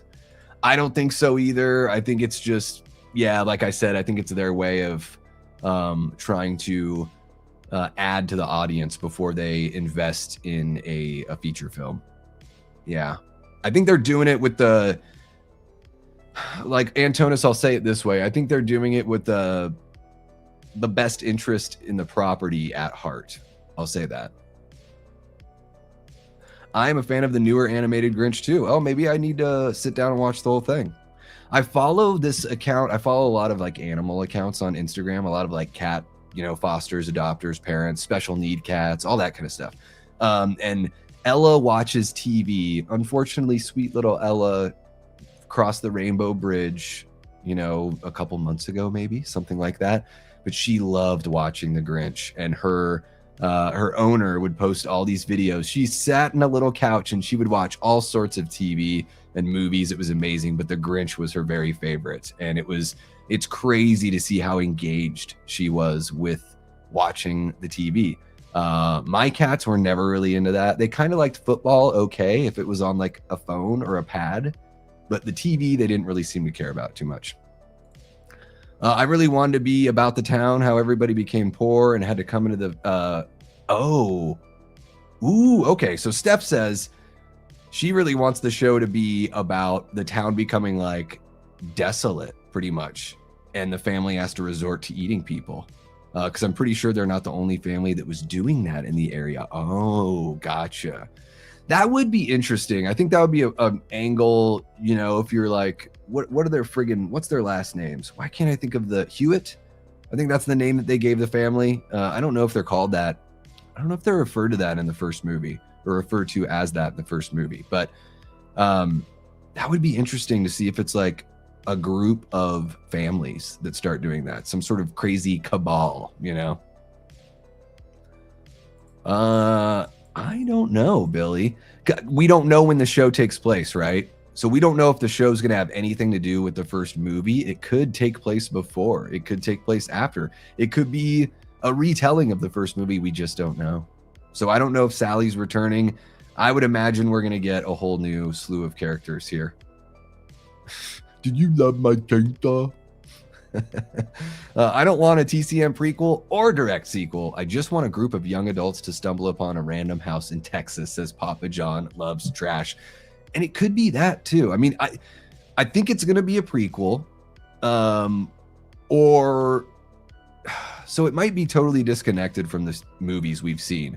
But when I say I think it's going to be a prequel, I just mean like if they're resetting a timeline, if they're like, okay, now that A24 has it, we're kind of going to start from scratch, you know, then I think that for whatever reason, and it's just a feeling I have, I don't have any insider connections or anything like that. I don't know Glen Powell. You guys might be surprised to hear that. Although JT Mulder and I are very close, just joking. JT, hit me up though. Wouldn't mind talking. I think that what they're going to do here is they're going to, you know, build a brand new kind of story from starting with a foundation and then go from there. I think A24, it's probably just because of what's going on with the Crystal Lake show, Papa John. I think they're going to follow a similar model. I think we're going to go back and we're going to see either a younger Leatherface, or we're going to have more of a family kind of dynamic, at least in this first season. And then it's going to progress into something to where we'll get a film that feels like what you're describing here. You know, they'll build that foundation, and then boom, we'll get a theatrical release, and it will just be a group of young adults stumbling upon a random house in Texas, and we'll get kind of your Texas Chainsaw Massacre paint by numbers, which I wouldn't mind. I think the first movie is just so good, and at this point, you know, you don't need to stray too far. You don't need to stray too far. All right, let's see here. I subbed to a lot of pet influencers channels after I broke up with my ex, had to replace the dopamine hits. Yeah, and unfortunately it makes me, oh, they're the Sawyers. Okay, why did I think it was Hewitt? Is Hewitt a name in any of those movies? Huh, I don't know. We got Carrie Craves Cinema, one of our great channel members, one of our newest channel members. How are you doing, Carrie? Thank you so much for kicking it with us. What do you think about Texas Chainsaw Massacre, Carrie? What do you think? Tia, I was going to say, you know, because my ex, when everything went down with her, I'm never going to see my cats again. My 3 cats that I helped raise for 6 years, 5 years, 6 years. Yeah. Never going to see them again because of, the unreasonability of that person and the situation that she created. Unfortunately, it's just not going to happen. So I love still being connected to those accounts and everything and those animals, but it is there's a dopamine hit followed immediately by a sad hit. I have a baby Leatherface gnome. I love TCM, but I recognize it's very inconsistent. Yeah, I mean, the first one is so amazing though. Yeah. Oh, they're the Hewitts in the remake. Okay, gotcha. Okay, so Sawyer's the OG one. That's so funny that they can't even get that right. That is wild. That is wild. Yeah, it really sucks, Tia. It really sucks. Hot Flesh 66. I think this is Paul. Yeah, this is Paul. Says Glenn was awful in The Running Man and did not see his latest horror film. Better he is not in the Grindhouse like TCM series. Yeah, I think it's totally like I don't need to see him in that show either. It would just be kind of a distraction. I think it's great that he wants to executive produce. He's going to, you know, he'll be, why would he want to act in it really? He's like, wait, so give up making millions of dollars doing like big hit movies so I can be in a TV series when I can just like executive produce, even if I'm from a, you know, you can executive produce from afar. So there you go. Yeah, the original Running Man's really fun. I heard the new one's really boring. That's what I heard. And I heard it's really long too. So long and boring. Whew. Carrie says, I happen to love Texas Chainsaw Massacre. There are some sequels I still need to see, but what I've seen were great. TCM is so raw, so gritty. I love that dirty feel. Oh, Carrie. Now we know a little bit more about you. How about that? Yeah, there's still some sequels I need to see too. I've seen 1, 2, Next Generation, the remake, and the 3D one, and then the 2022 Netflix movie. So I still need to see 3. I still need to see the follow-up to the remake, which was a prequel, and then there was another prequel. It's all very confusing for me. It's all very confusing. Yeah. Yeah, I do appreciate that, Carrie. It's pretty rough. It's when I dream about him quite a bit. It could be tough. Oh, Papa John says they need to get back to what made the first one and second one and the remake great. Make the family the villain and stop trying to turn Leatherface into Jason or Michael. Yeah, they tried to make him because he's so iconic with his look, but it really was an ensemble kind of vibe for the better movies in the franchise for sure. And I need to watch TCM 2 again because it just didn't hit with me. It really didn't resonate when I watched it. I don't know what it was about it. It just felt too silly. So it's like I respect that Tobe Hooper did something totally different with the sequel. Like I think that's the way to go, is to do something totally different, but it just didn't really strike me the way that the original did. You inherited a cat recently. Wasn't a cat person before, but I dig cat life. Dude, they are amazing. Like dogs are cool and all, they're really loyal, they're really sweet, but they're really like needy and what's the other word that I'm looking for? They're just like I don't know how to describe it. They're just really needy. They constantly need. Like you move your foot and a dog's like, what are we doing now? And walks on over and like shakes its whole body at you. And like cats are just like, I'll bug you when I want love or food, dude. And I kind of like that. Either be intrigued or weirded out by it. Just embrace. No, you're all good, Carrie. I have we'll just embrace it. We'll embrace ourselves and we'll embrace one another. Figuratively and literally. How about that? Watching First Blood. Yeah, doing well. Rocking along. Davey has us all spilling all our tea during the late night streams. I know it probably doesn't make for very interesting replay viewing, but the live audience, I mean, you guys are where it's at. So let's go ahead and jump on over to, what else do we want to talk about? I don't know. Let's see here. I'm curious to know what you guys think about this real time. So I'm going to jump on over here. We're going to talk a little Resident Evil with Zach Kreger. I've mentioned Resident Evil. I've mentioned Zach Kreger here. Let's put the two together. Let's make a little R.E. and Kreger sandwich here. I have my concerns about this, and then I ask myself, what are you going to do if it happens to be really, really good? And I guess my answer to that is I'll just be really happy there's an awesome Resident Evil movie. That's what I'll do. But we have an article here by Alex DiVincenzo over at Bloody Disgusting with a headline that reads, Zach Kreger had carte blanche to do whatever he wanted with Resident Evil, says executive producer.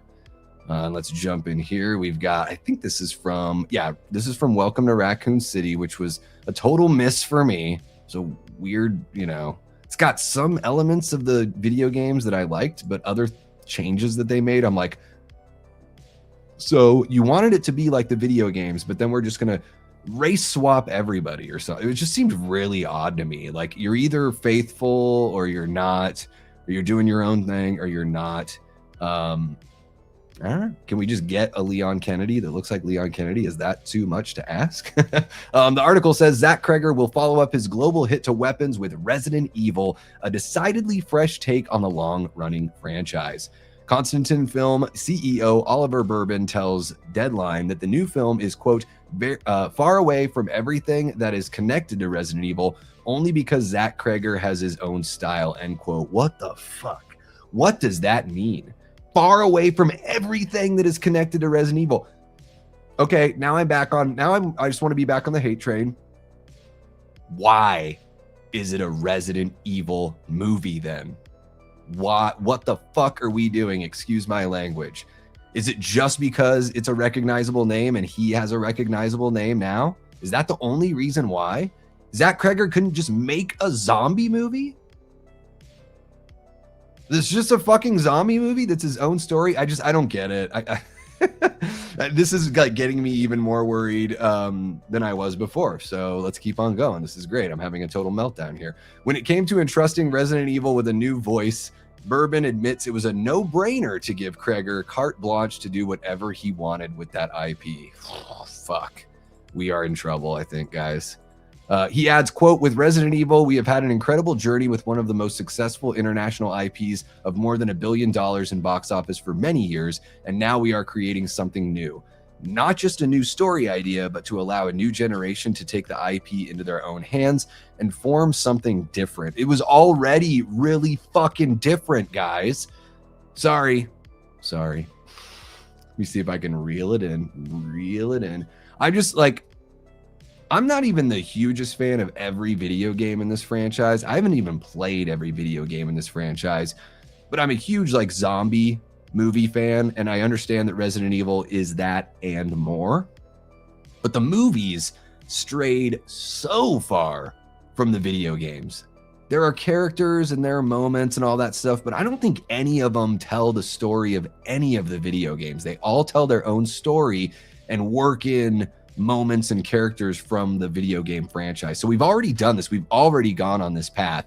And maybe the movies were really successful as far as how much money they made, but the quality of the films wasn't very high. So I don't know. I'm really concerned about this. And the article finishes out by saying these statements echo previous comments made by Kreger, who remarked, quote, I consider Resident Evil an original thing, and I think you will too when you see it. So again, why not just do your own thing? This is so bizarre. This has Rian Johnson, The Last Jedi, written all over it. And the movie might still be successful. I don't know if I'm interested. I guess I'll have to wait until I see a trailer. So I guess since I have a channel where I talk about this stuff and I've talked about this thing and railed on it so much, I guess I'm gonna have to go see it and talk about it. But guys, if I did not have a channel, I would probably give this one a miss, honestly, because I liked Weapons. I didn't love Weapons. And I don't know if I'm very interested in seeing a guy that's made 2 original movies jump into something like Resident Evil and then just do something original within Resident Evil. It's wild. Kreger also said, quote, I'm definitely not trying to be completely obedient to the lore of the games. I'm trying to tell a story that just feels authentic to the experience you get when you play the games. So is that authentic experience like a dark room playing a PlayStation 4? I don't know, guys. This one hurts. This one hurts to think about for me. But I'm curious to know what you guys think. So whether you're watching live or you're watching after the fact, let me know what you got. Make sure to hit that like button, subscribe if you haven't already, hit the notification bell, all those good things. And that way you won't miss a damn thing. Oh my gosh, guys. Let me jump back on over here and have a chat with you and see if you guys can talk me off the ledge. See if StreamYard can. Dude, StreamYard's driving me crazy. All right, let's see what we got here. So, Resident Evil, says Carrie. Knowing how Silent Hill kind of tanked, it has me worried about any other video game inspired movies. Underrated movie, Stay Alive. I love that movie so much. I've never seen Stay Alive. Is that based on a video game? I'm so out of it when it comes to like modern games. I play maybe a couple, but I'm more of like as far as modern games go, I'm more of like a Nintendo kind of guy, but I grew up with like Atari, Nintendo Genesis and all that stuff. I still play mostly retro games. But yeah, I'm super wary of this one. Yeah. Like I said, it hurts to think about it. Dog sat for my brother once and his dog just needed constant attention. Yeah, I'm dog sitting and house sitting right now, Ben, and that's exactly what it's like. Yeah. All right, let's see here. What do we got? Davey, perhaps your worst fear will come true. Zach Kreger is going to put an old hag in his Resident Evil. Oh, I have made those remarks so much, and I have no doubt there's going to be an old hag in this movie because that is the Zach Kreger way. I'm still trying to figure out, like, there's something weird that happens in horror, guys, It's almost like we just want these people to be successful and to be awesome. So we just like say that they are. And everyone keeps on saying this person's amazing. This movie's so good. Like we do it for a lot of these filmmakers. I'm not sure all of them truly deserve it. Maybe I'm missing something. I think Barbarian and Weapons are okay movies. I think they're fine. I give them both. I would say Weapons is like 3.5 stars. Barbarian's probably 3 for me. Yeah, I don't know. I sometimes I'm just like, well, why all the fuss? You know, people made a big deal like when Jordan Peele started making horror movies too. Like we had never seen a good horror, like a good thoughtful horror movie ever. Like, or we've never seen it. Like, that's another person that went from comedy to horror. Like we've never, and we haven't even ever seen that before. I don't know. Like sometimes I'm just like, is the person's work actually that good, or is this more of like a cultural movement where we like want to see this person succeed? And I get that vibe with Zach Kreger. I'm just like, what's all the fuss about? I don't know. I guess I'm still like wait and see on him as a filmmaker. I don't have the brain capacity or focus to sit through and just play a video game all the way through. I can't even finish Sims. Yeah, I like old school games for that reason too. I can just play them for 10 or 15 minutes and bail, you know? What's First Blood? Wait, I thought First Blood is a Rambo movie, right? It's a Rambo movie. Iron Lung is a video game movie and made good money for its budget. Yeah, the Markiplier movie. It's so funny. This guy is such a massively successful YouTuber and everything. And I only heard about him because of this movie. I've never heard the name Markiplier before ever until other YouTubers started talking about him making Iron Lung. I'd never heard of the game. None of that stuff. It's so funny how somebody can be so hugely successful on a platform that like I'm, creating content on, and I'm just have no idea who they are. And I heard the movie wasn't good, but it made a lot of money. And good for him. I mean, he did it the punk rock way. It was DIY. He paid for it all himself. I think that's a pretty powerful thing right there to be able to do that. So I think that's about the biggest flex ever, is to say that you don't need a studio. You don't need a record label. You don't need this and that. Like, you're just going to do it yourself. Like, I love that shit. So, but maybe I should watch the movie before I talk about it too much. Isn't necessarily based on a game, but is about video games. Oh, okay. Gotcha. Stay Alive. Never even heard of it. I don't know why. Oh, there's like an online game or something. I haven't played that one. Yeah. I'm still sad we never got the George Romero Resident Evil movie. I think that was the first fuck up. That's a massive fuck up right there from the studio. They're like, George, we just don't know if your script that's actually based on the first video game is going to work. Even though you created the modern zombie as we know it, we just don't think you really have what it takes, bud. You're going to have to sit this one out. I think it's the biggest mistake. And that first Resident Evil movie is fucking terrible. It is terrible. Like, I think Apocalypse and Extinction, those are the only two that I would ever rewatch again. Yeah, that first movie's fucking trash.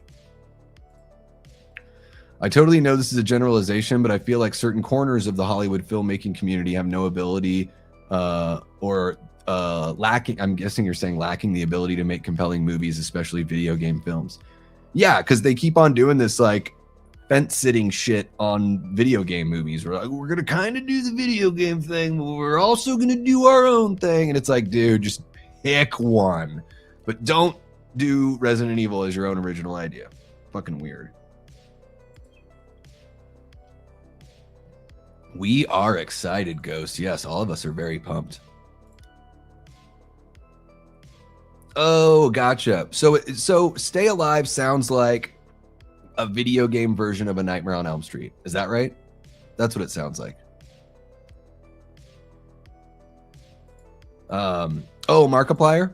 Yeah, I don't even know what kind of videos he does. I have never even looked at his channel. Like, you got to find me, or like the way I am as a YouTube audience member is like, I'm not just going to, I don't subscribe to a lot of massive channels. I just like, they've already got theirs. They don't need me. I don't even know what kind of content he creates. No idea. I'm totally ignorant, and I'm okay staying that way.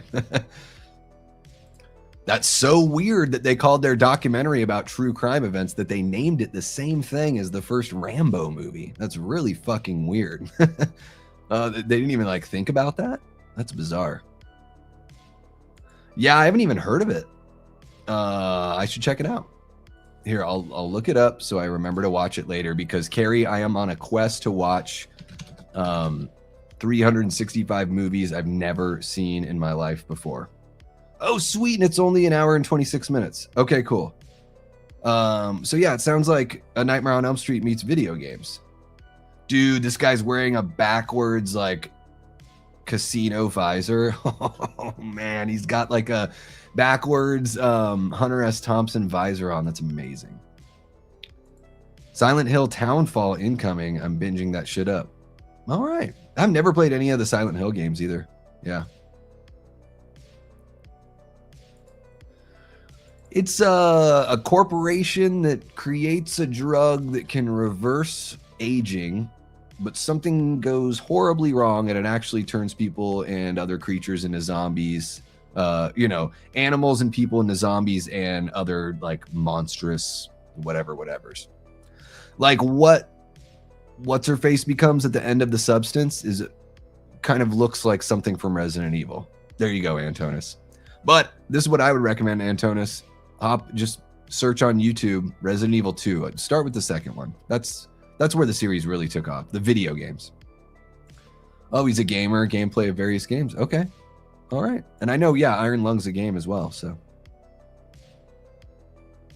have to tell me what I think about it. Frankie Muniz is the one wearing the visor. What fucking year is this movie from? 2006. Holy shit. Yeah. Oh my God, it's got fucking Liam McPoyle is in it. Jimmy Simpson. I love the McPoyle brothers. Oh my God. John Foster, don't know. I don't know a lot of these people. Sophia Bush, I've heard that name. Don't know her. Oh, I love Milo Ventimiglia. He's good. He's really good. Adam Goldberg, I've seen him be funny in some shit. Yeah. Was he in Dazed and Confused? Okay.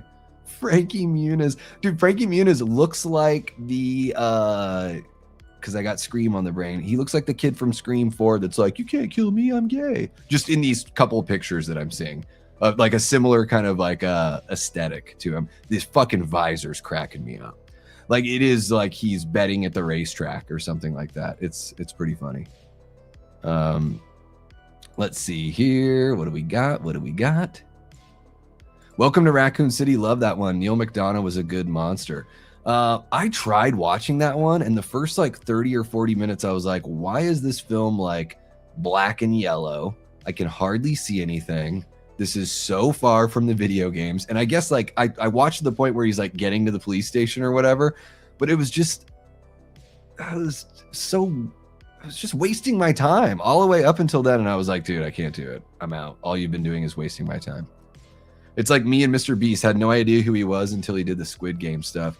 Yeah, I have people I know. They're like, oh, you're on YouTube? Do you watch this person? Do you watch that person? I'm like, I don't even know who you're talking about. And they're like, oh, they're like the biggest YouTuber ever. And I'm like, I don't know.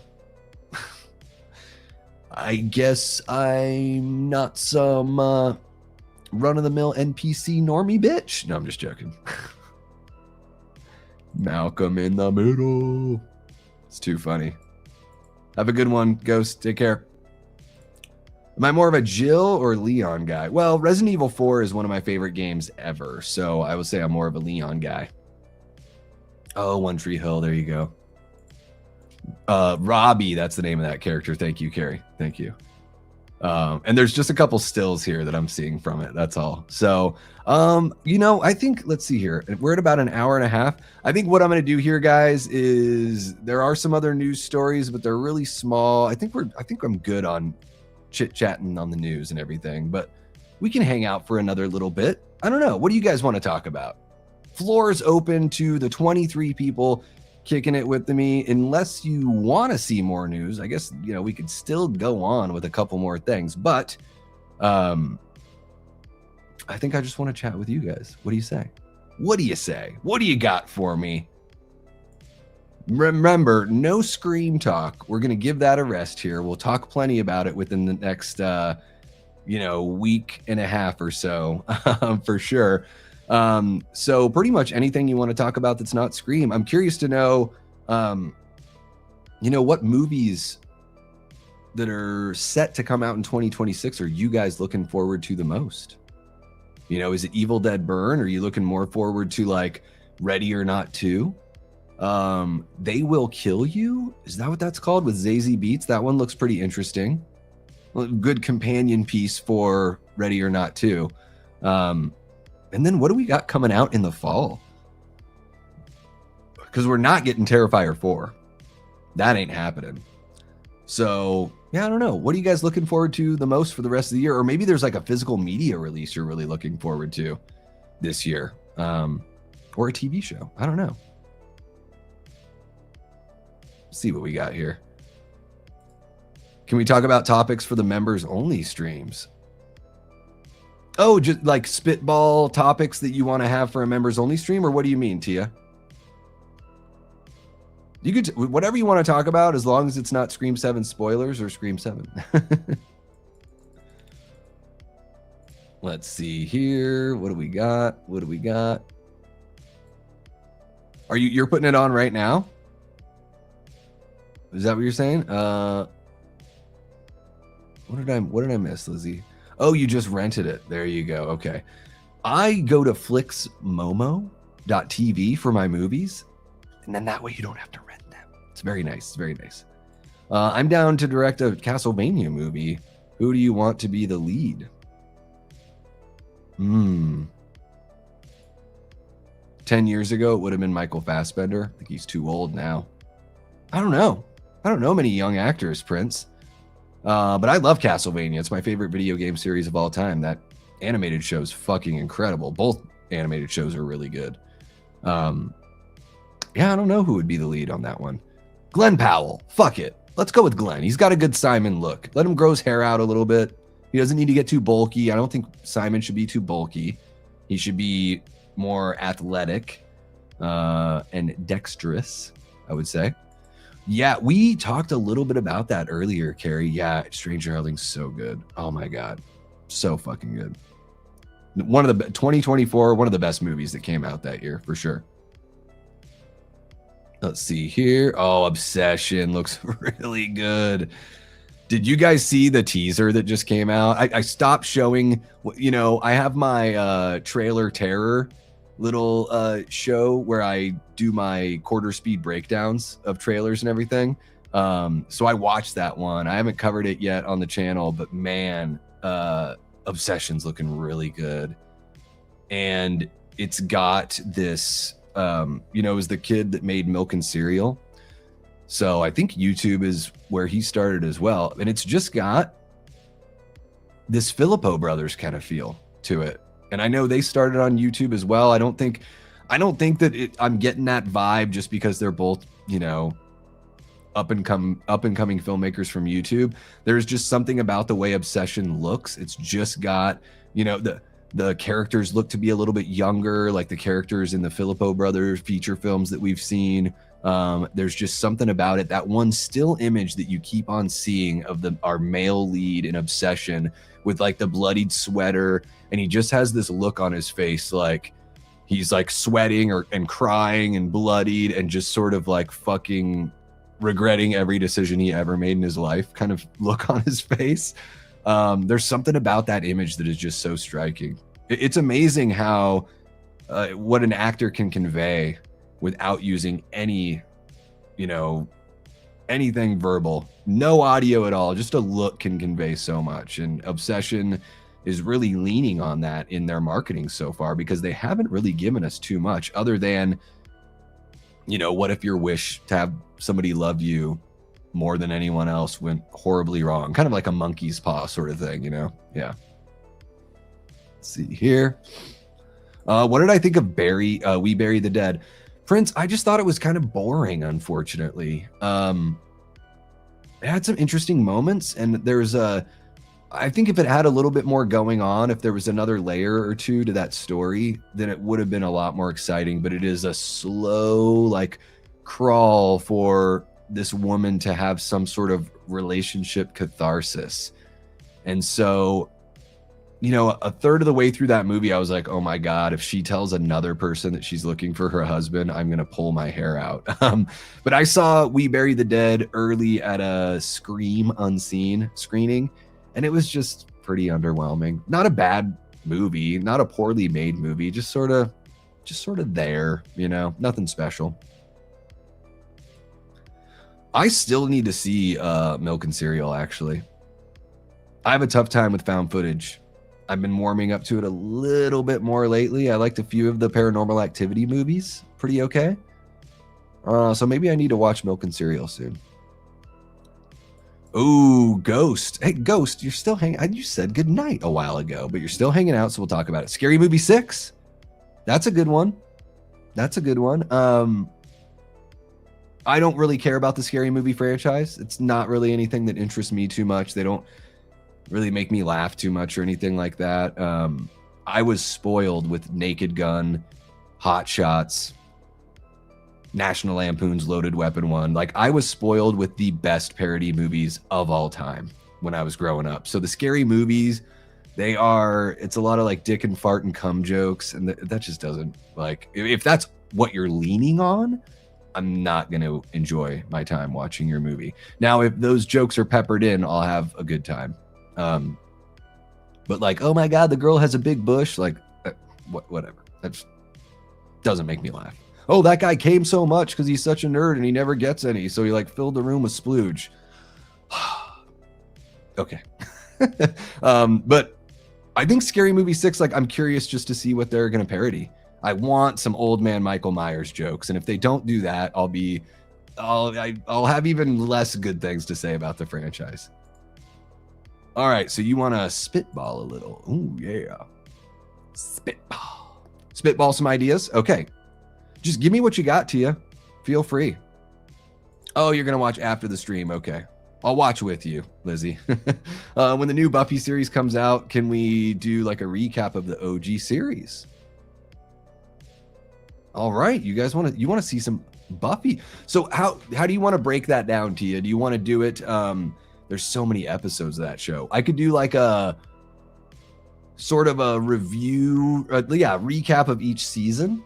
Kind of like do an episode of a pre-recorded video that's a recap of each season leading up to the new series. When does that series come out? I'm going to take a look really quick. Don't mind my typing sounds. All right. New Sunnydale is what it's called. Okay. Oh, set for 2026. Holy shit. Direct continuation of the original series, not a reboot, set for 2026 premiere on Hulu, or as I like to call it, Cthulhu. Sarah Michelle Gellar returns as Buffy Summers with some other hoe as a new Slayer. All right. 2026 now. Oh, late 2026 or potentially spring 2027 to coincide with the 30th anniversary. See what Wikipedia has to say. Sometime in 2026, and Wikipedia is, isn't always completely accurate. So I'm guessing if it's not ready to go by September or October this year, they'll hold off until next year. But I'll keep my ear to the ground on that one, Tia. So that way I don't miss out. Let's see here. So Jigsaw, you do this quite a bit, and I have no idea what it means. What does it mean? What does 5x5 mean? I see you put it in the chat almost every time, and I've been meaning to be like, what is that all about? Fill me in. You should join the Discord. Yeah, let me grab that link. The Discord's been really quiet lately. Maybe we can watch a movie in Discord after this. Been very quiet. All right, let me grab that link for you. There we go. There we are. There you go. There's the link in the chat there for the Discord. Totally free to join. All that good stuff. Yeah, I've watched people play Devil May Cry. Never played it myself.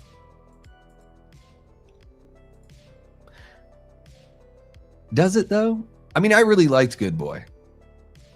I like those kinds of movies, but I don't want them to, you know, The Well might be kind of like, the movie is relatively short, right? It's like 70 some minutes. So I think they kind of got, you know, everything they needed to get out of that one. But I would be curious to see what the filmmakers would do next, and if they would incorporate Indy the dog into anything that they would do. Oh, it's an Elizabeth Bathory horror video game that takes the lives of numbers. Okay. So it is like, it sounds exactly like a Nightmare on Elm Street, but with a video game, right? Take care, bud. Have a good one. I think no one talked about it right away because did it even get like a really wide release? Seems like it's one of those movies that like, no, I didn't hear anyone, like I was completely oblivious. I didn't hear anyone talking about it until it had been out for like 6 months. Let's see here. Oh, I didn't even know they had Dead Rising movies. Holy shit. Wow.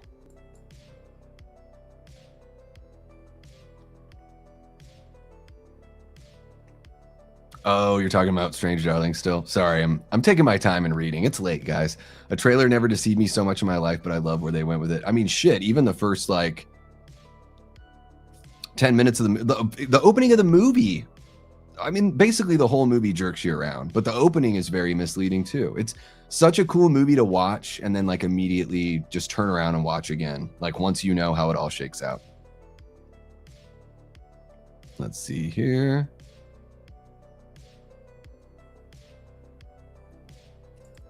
Like Damon Wayans, I think is really funny, and Keenan Ivory Wayans I really like. I don't think Marlon and Sean are very funny. I think Marlon's a really good actor. I don't find his comedic timing and sensibilities to really match my taste. Yeah, what can you do?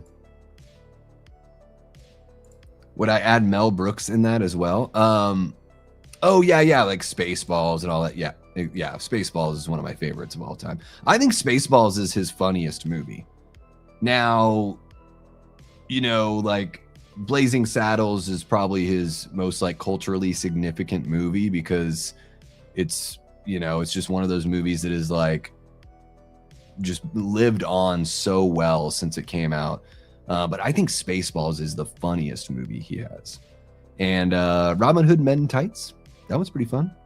I dig that as well. Yeah, I like Mel Brooks. Thank you, Lizzie. Thank you. I want to see it as long as it makes fun of Michael Myers. Yeah, in a wheelchair. They take that, you know, the crackly mask. What if they just make it literally look just like an old person, but it looks like it's like a mask?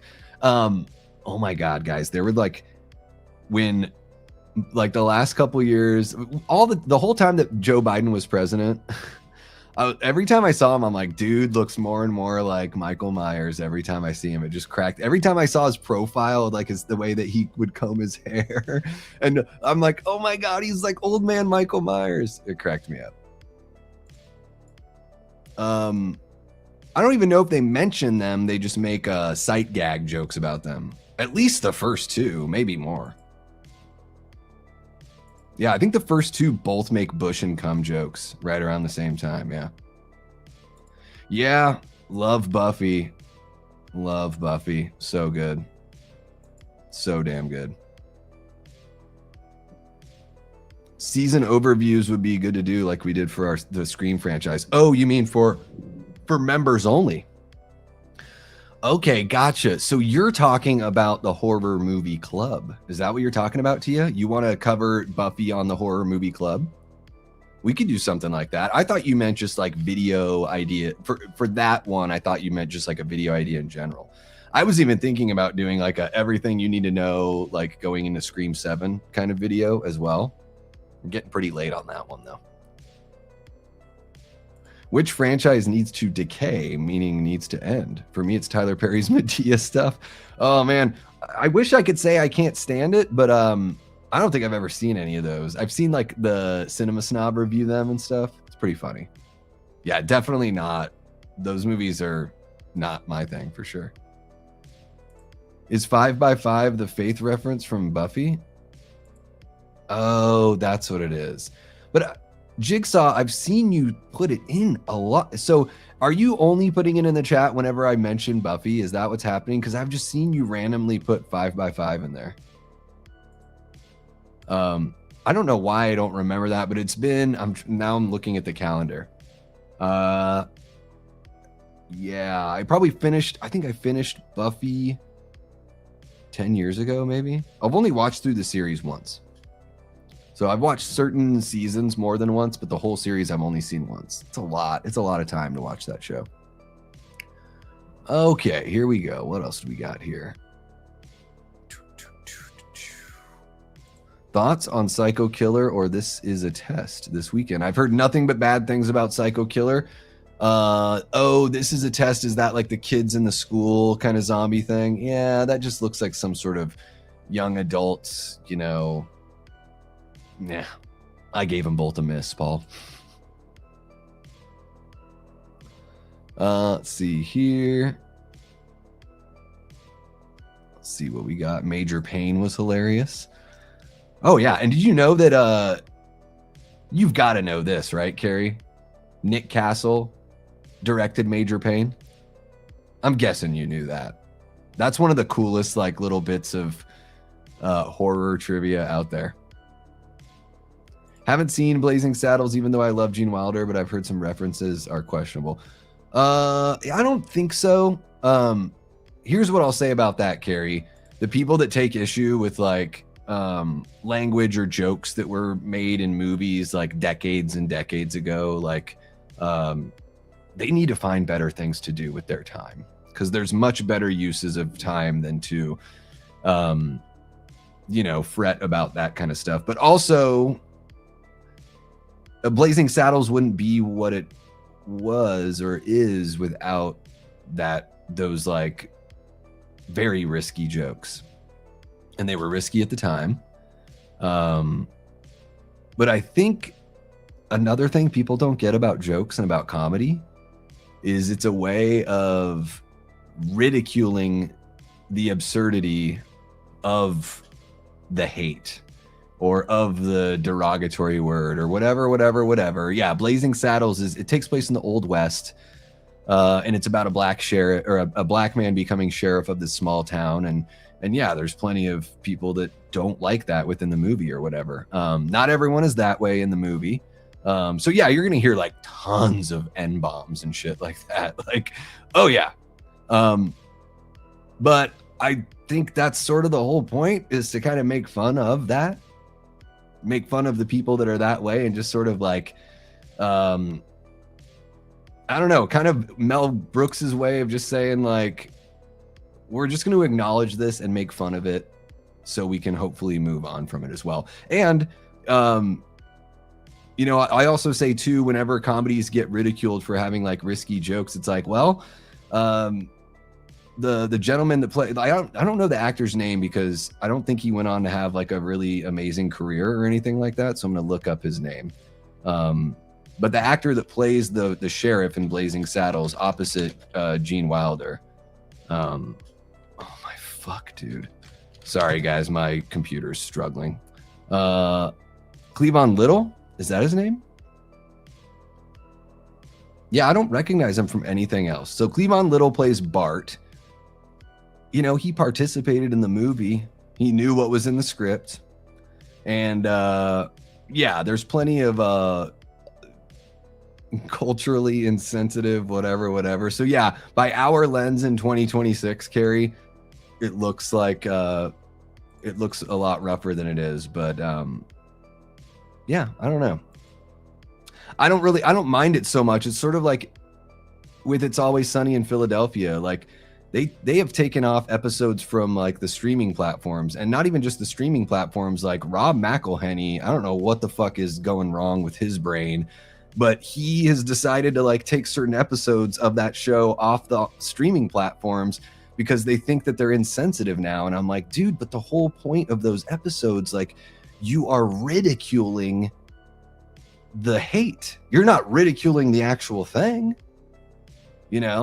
it's really weird to me. Like this whole thing, like comedy can't ever shine a light on something or expose something or you know, help heal, you know, by just saying like, let's just put it out in the open and call it for what it is and say it's stupid. But sometimes to say that something is stupid, you have to like actually say the thing that is uncomfortable to say. Yes. Yes. Okay, let me catch up with you guys. Yeah, The Shape directed it. Yeah. He directed The Last Starfighter. He was also doing all the pre-production work for Hook. And then Steven Spielberg jumped in and was like, oh, I think I want to make this movie. And so they said, sorry, Nick, we're going to give it to Steven.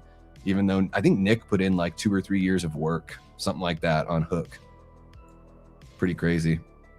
Yeah, and I think like Blazing Saddles is just like, it just doesn't crack me up the way that Spaceballs does. Like not even close. Spaceballs is like huge, like way the top. And then I would say like Robin Hood Men in Tights and Blazing Saddles after that.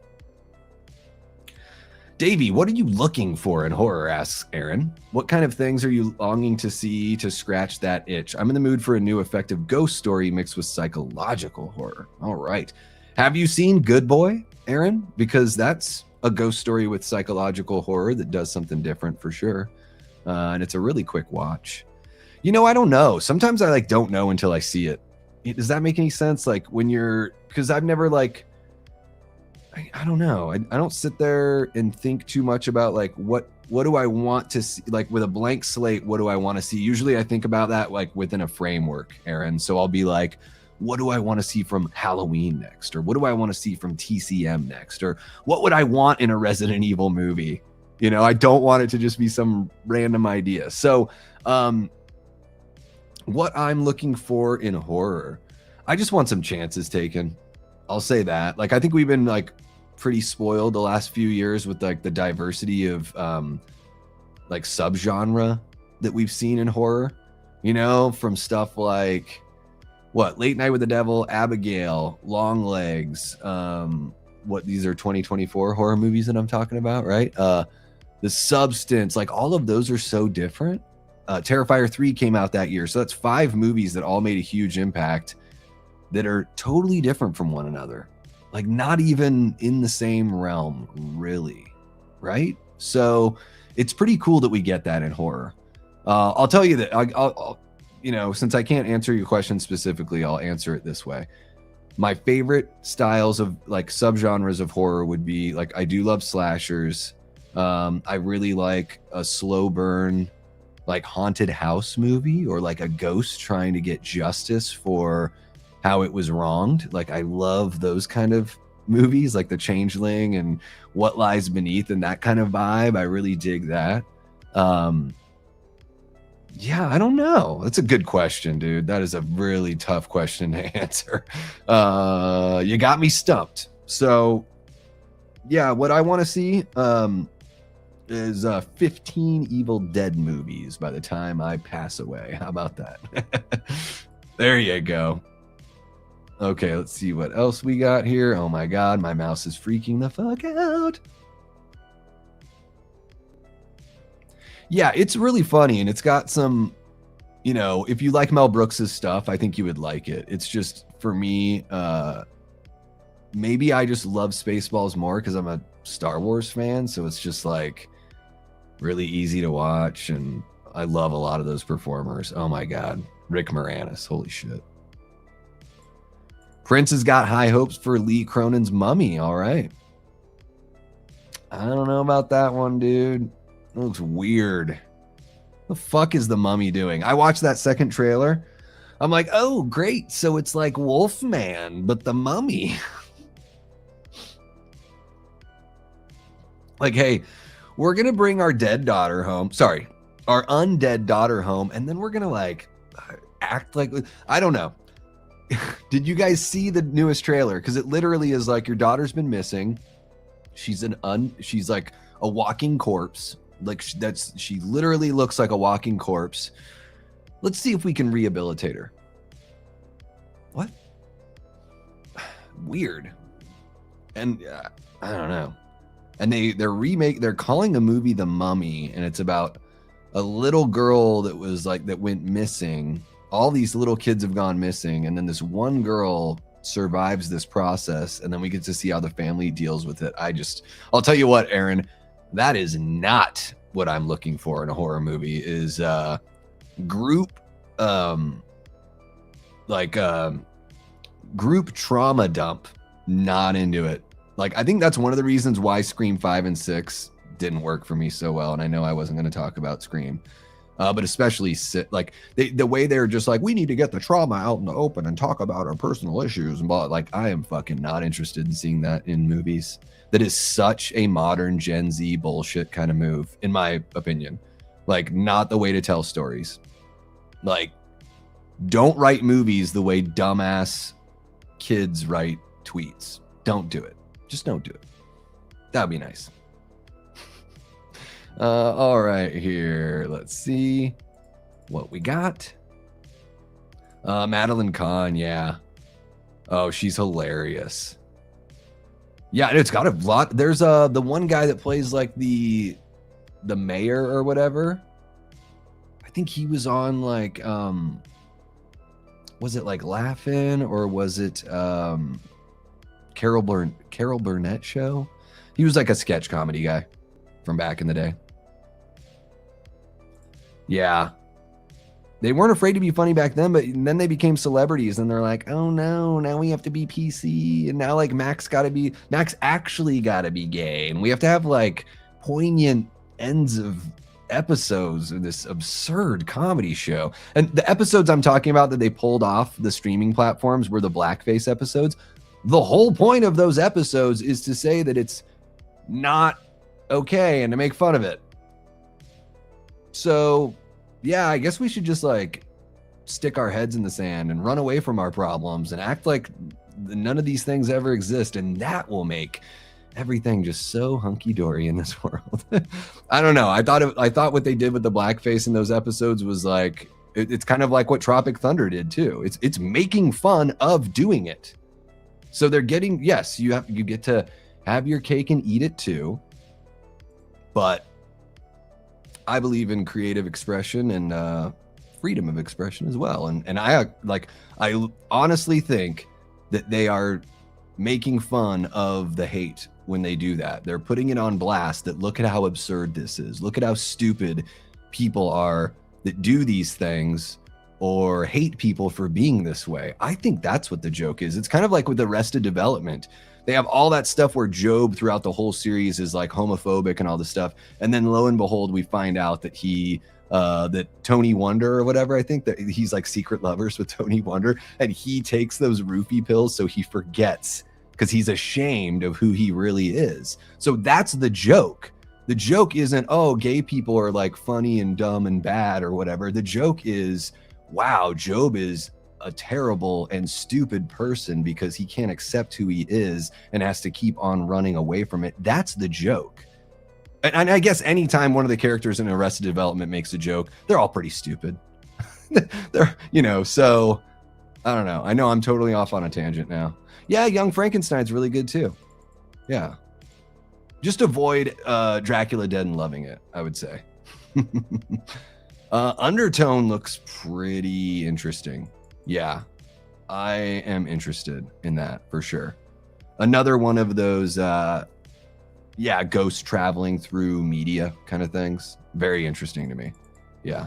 I don't even know what this is about, but I'm going to act like I do. There you go. Oh, is it from the Buffy musical episode? That might be what you guys are talking about. Slashers and serial killer horrors for Princey.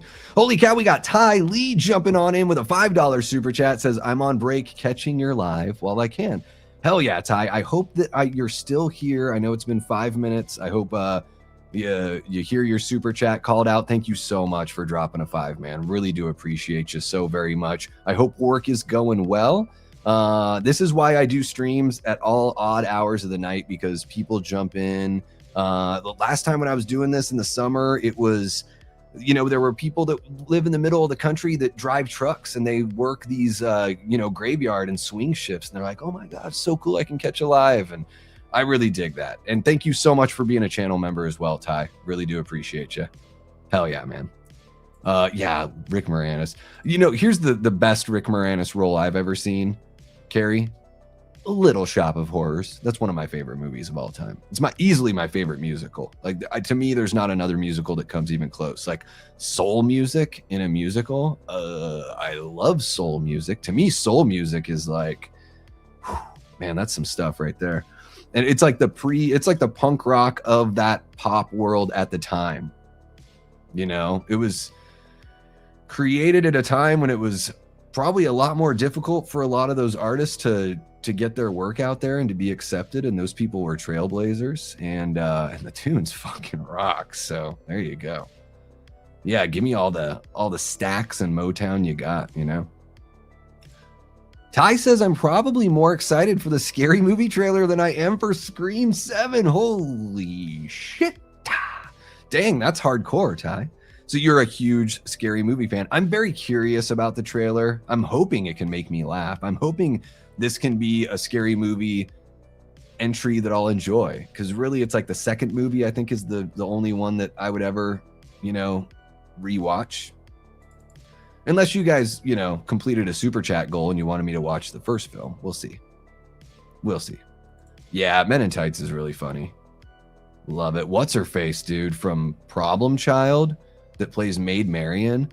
When they show her in that chastity belt when she gets out of the tub. Woo! Oh my goodness. Or whatever sound is appropriate for that. Yeah. Sorry, now I'm thinking about tummy and hip and inner thigh, and I'm a bit distracted. That's your fault, Carrie. I'm just joking. Sounds like the OG Pet Cemetery. Oh, what are we saying here? Oh, was it something that I said? Was it something I said, Tia? Oh, you're talking about The Mummy. Yeah, sorry, I'm so far behind. I was super looking forward to Lee Cronin's The Mummy, and I thought the first teaser was decent, but the second trailer lost me. Yeah, I was like, what is this movie about now? This movie is about grown adults that are like, yeah, let's take our dead daughter home.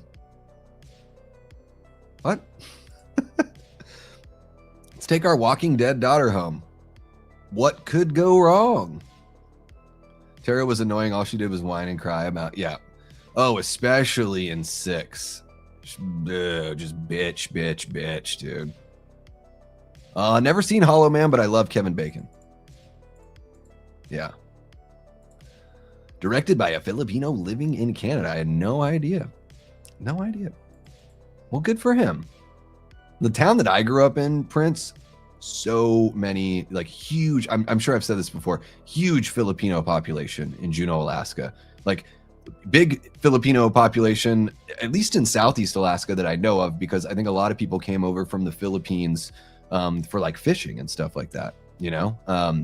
I grew up, I'm a Catholic, so, you know, I grew up Catholic, and it was like half white people, half Filipino people in the church, pretty much. Yeah, I eat a little lumpia. I can get down with a little lumpia, you know what I mean? Get that going. Made a lot of friends with truckers during late night chats. Hell yeah. It's, you know, they gotta listen to something. They gotta listen to something. Yeah, I want to see some supernatural done differently. We've had so many exorcisms, so many Ouija boards, curses. Yeah. Man, exorcism movies, I don't know what it is. I've said this a lot before, but Carrie, I know you're relatively new here. They just kind of lose me. Like The Exorcist is good. I think it's a really well-made movie, but like religious possession movies, they just seem kind of boring to me. Like, I don't like to put a demon within the confines of like how we understand things through religion, or how humans have tried to like figure all that out. I just think it's kind of boring. And I'm not saying that The Exorcist, the movie, is a boring movie. I just think the concept, like, I like Evil Dead and demons, like, and even Night of the Demons. Like, they're not like, Night of the Demons isn't like great or anything like that, but I love demons that are just like complete agents of chaos, and that there's no, like, they don't play by rules. Like, they don't necessarily even like care about god or a god or anything like that.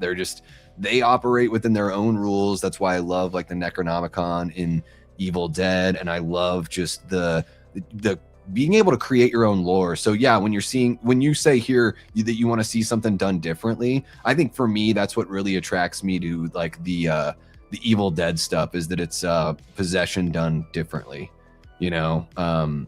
That's what I really dig. Yeah. And then the Ouija boards and the curses. Yeah. Some of those like walking sim kind of, that, you know, horror movies, like, you know, the J horror movies made it really popular, like Ring and, you know, Ju-on and stuff like that. I think they did really, really well at that time. And, you know, sometimes trends go in cycles. So, you know, it's hot and then maybe we need to back off, but we've been really going strong on this walking sim type thing. Like, the Smile movies are that way now, and we've seen so many other movies like that where it's like, oh, if you watch this thing or you see this thing or somebody does this thing around you, then in this many days this thing's gonna kill you.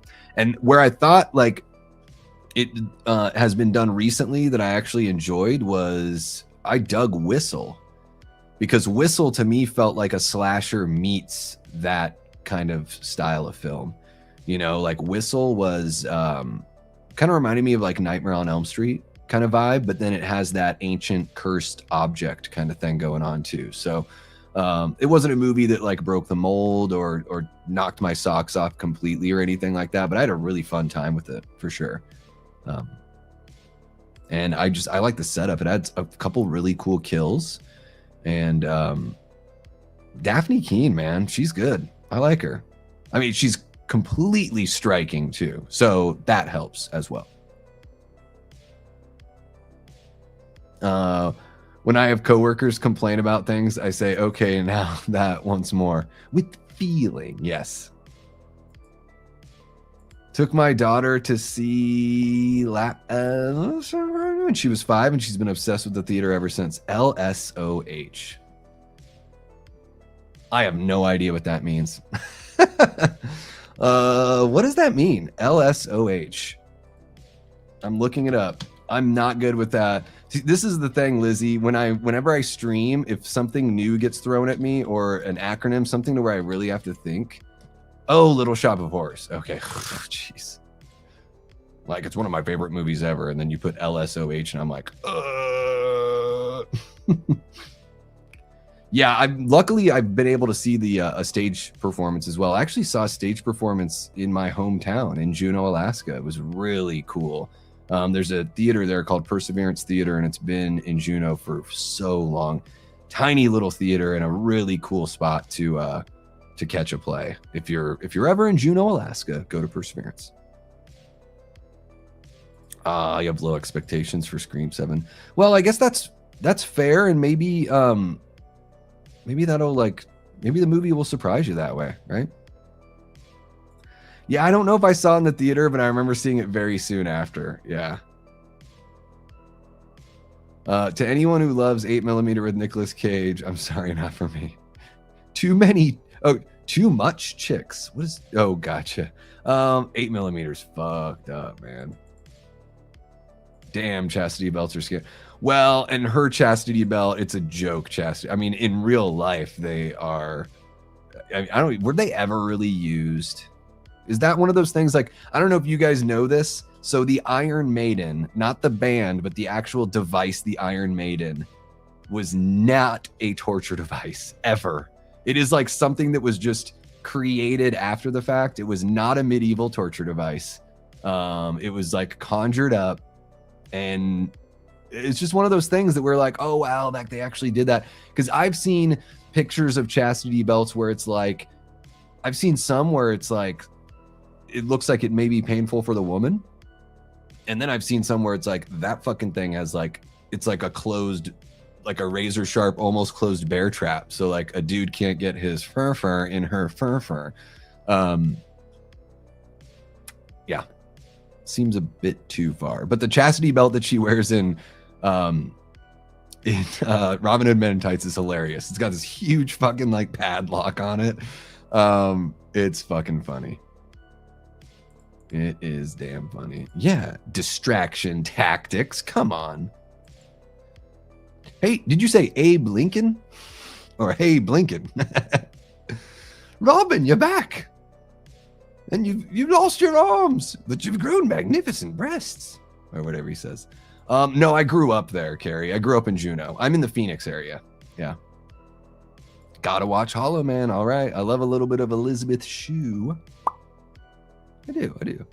Call the locksmith. Call the locksmith. Exorcism of Emily Rose is my absolute favorite. I will say that. And that one's different. I do like that one. I think it's really creative how they make that like, like a courtroom drama. It's really, really well played. What's her face? Who's the woman that's the lead in it? Is it like Joan Allen or something like that? She's really good. And then, man, Tom Wilkinson. I mean, the guy is just, I don't think I ever saw Tom Wilkinson in a role where he didn't totally kill it. And he would always present his characters as completely unique characters. He was really, really good at honing in on who that character was. And in all the films that I've ever seen him in. And yeah, Exorcism of Emily Rose is really well done. That is an exorcism movie that to me stands out because it is half courtroom drama. I dig that. Saw the OG Night of the Demons as a kid during a slumber party. Yeah, I think I saw it. God, I was probably a teenager when I think the sequel's really fun. The guy that did Night of the Demons 2 is the same director. I don't know if it's the same writer. He might have written the movie too, but it's the same director that did Leprechaun 3. Excuse me. And it's got a really similar vibe. Like Leprechaun 3 really cracks me up. There's something just so almost Sam Raimi-ish about it. There's this really awesome tongue-in-cheek kind of vibe about it all, and I love that. Just adore that. So yeah, Night of the Demons are just, to me, I think of them as, it's like Night of the Demons is like an Evil Dead remake, but it knows that it's doing that. It's like, hey, like we're not taking ourselves seriously. So I dig that about it. There's a movie called Great Wall with Matt Damon that has zombies. How have I never even heard of this movie? I actually like Smile 2 better than the first one, says Carrie, which surprises me, but I wasn't like super fond of either one, but I prefer the second. I think I like the second one too. I like it more than the first as well. I'm right there with you. I think the first one is great, is like, here's this like kind of small idea, and I think they did a good job at expanding it into a feature film. Sometimes I watch a movie and I'm like, oh, you had a little bit of an idea, but it didn't need to be a whole movie. You know, I feel like I've seen that actually quite a bit lately. Let me go back in my head and try to think about, because guys, I watched like 50 movies in the theater this last year. So I'm trying to remember,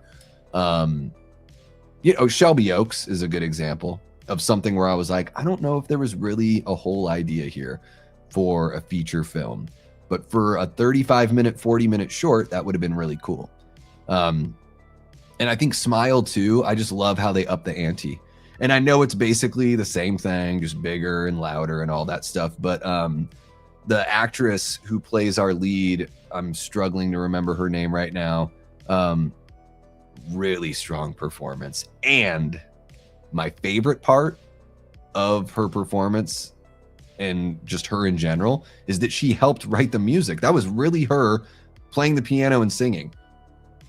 And I think that's fucking awesome. Like, and the fact that she helped write the stuff too, I'm like, that's so cool that you like create this pop star for this movie and she's actually capable. You know, we're not just taking some good looking actress or whatever and putting her in this role and like using Taylor Swift shit or whatever they could have done, you know, or something similar. That's what I really liked about it. And then it made me think, I'm like, man, I have to see a Smile. Smile can keep on going until, and maybe they should just do 3 and cap it. Running for president. The person running for president sees the demon.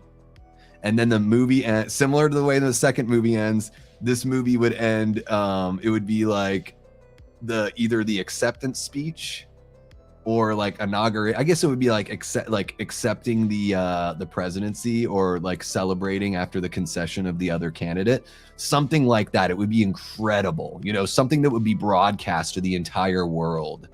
Then that way the demon would present itself to everyone, and that would be like your apocalypse scenario. I think that just the trajectory of the Smile series, it just seems like they've got to at some point go politician. Yeah. James, you son of a gun. Good luck with Clayface. Who's James? James. Yeah, I picked up on that after being dumb. They can be well, especially whenever I'm even so. This is what's funny too, is like when somebody says, they'll reference something that I was talking about 10 minutes ago, or you know, I'll finally get to the chat and it'll be 10 minutes ago. I was talking about it, and so I've moved on. I have no idea what they're referencing it, because they won't actually name the movie or the person or whatever. So I'm like putting a lot of onus on you guys to be like, you know, use very specific, don't use any sort of pronouns, just use names. Don't say it, don't say they, don't say he or she. Like, I need a person's name or a movie's name, you know, because my brain is just, you know, it's on holiday. Let's just say that. Let's see. The Iron Maiden looked pretty damn cool in Sleepy Hollow, I will say that. Yeah, and then there's one in Bill and Ted's Excellent Adventure. Love that.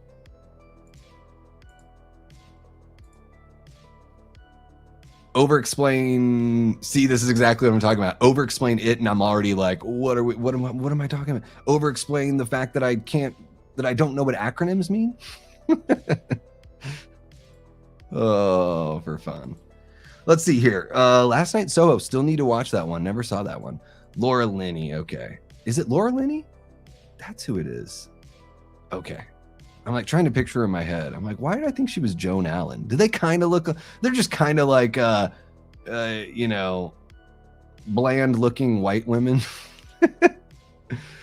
Antonis Andriotis dropping a $4.99 super chat. Sorry guys, I got something in my eyelash or something. $4.99 super chat. Thank you so much. Antonis says, have you seen every scary movie or just the first one? I've seen the first 3, I think.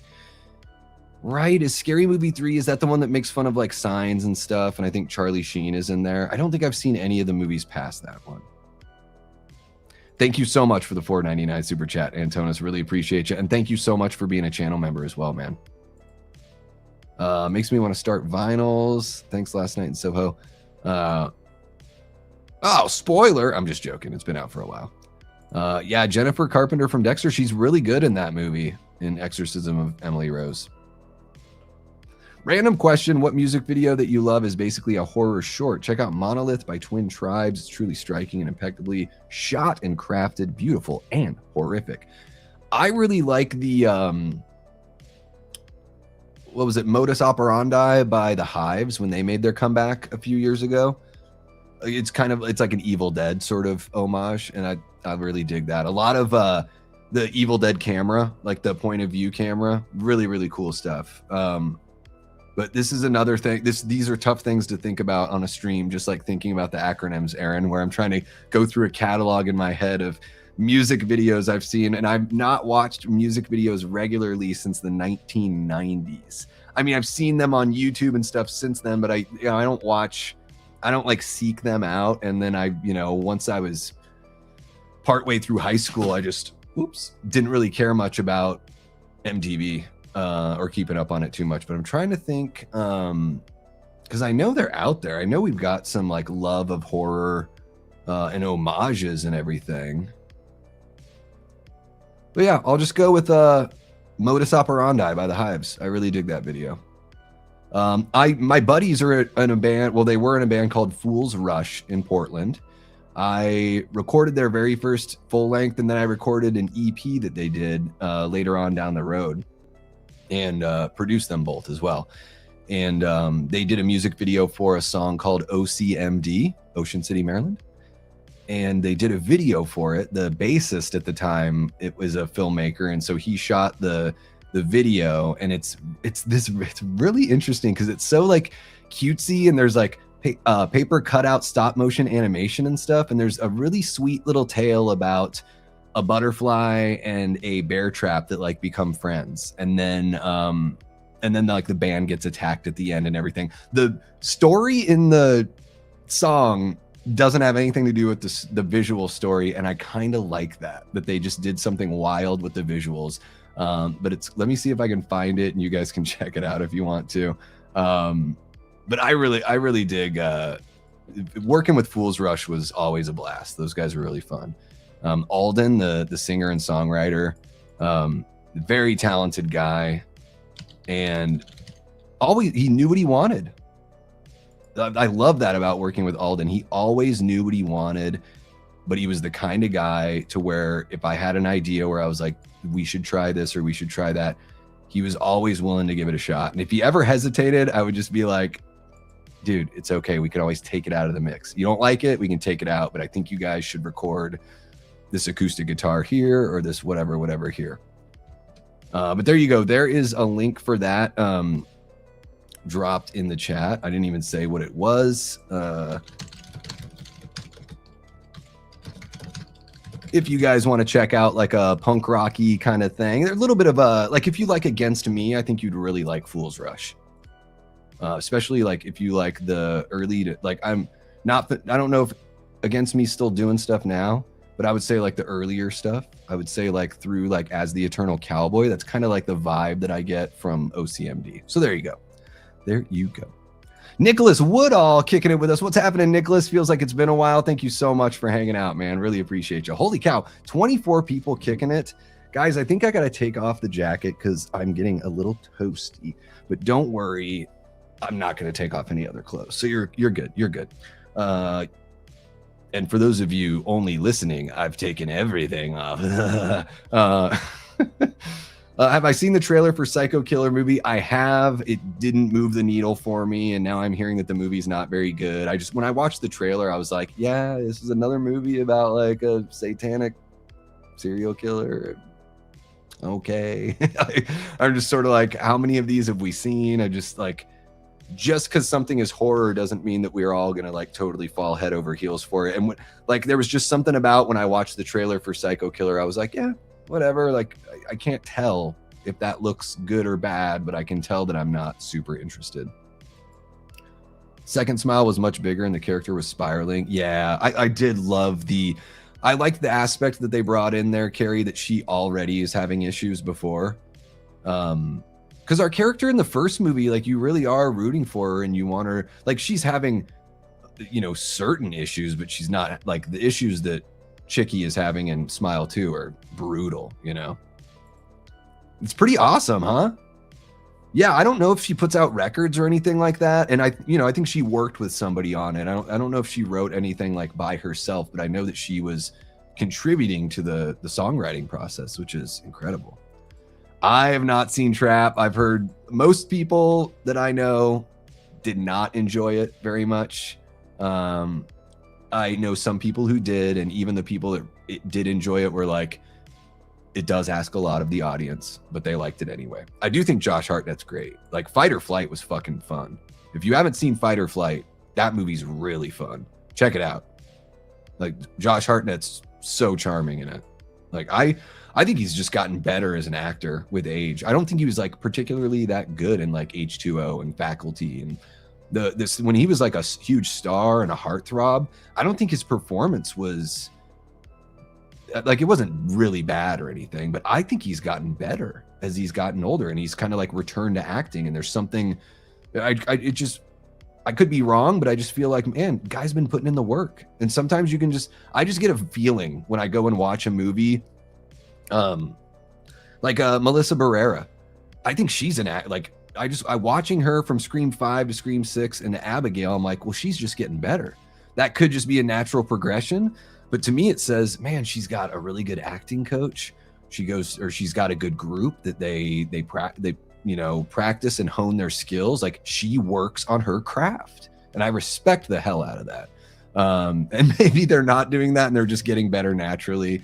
But I love seeing a performer get stronger as they go. It's great. Oh, you're talking. Wait, James Gunn's not doing Clayface though, right? No, James Gunn's not doing Clayface. Is he? He's too busy. He's too busy. He's too busy helping Warner Brothers and DC fail yet again.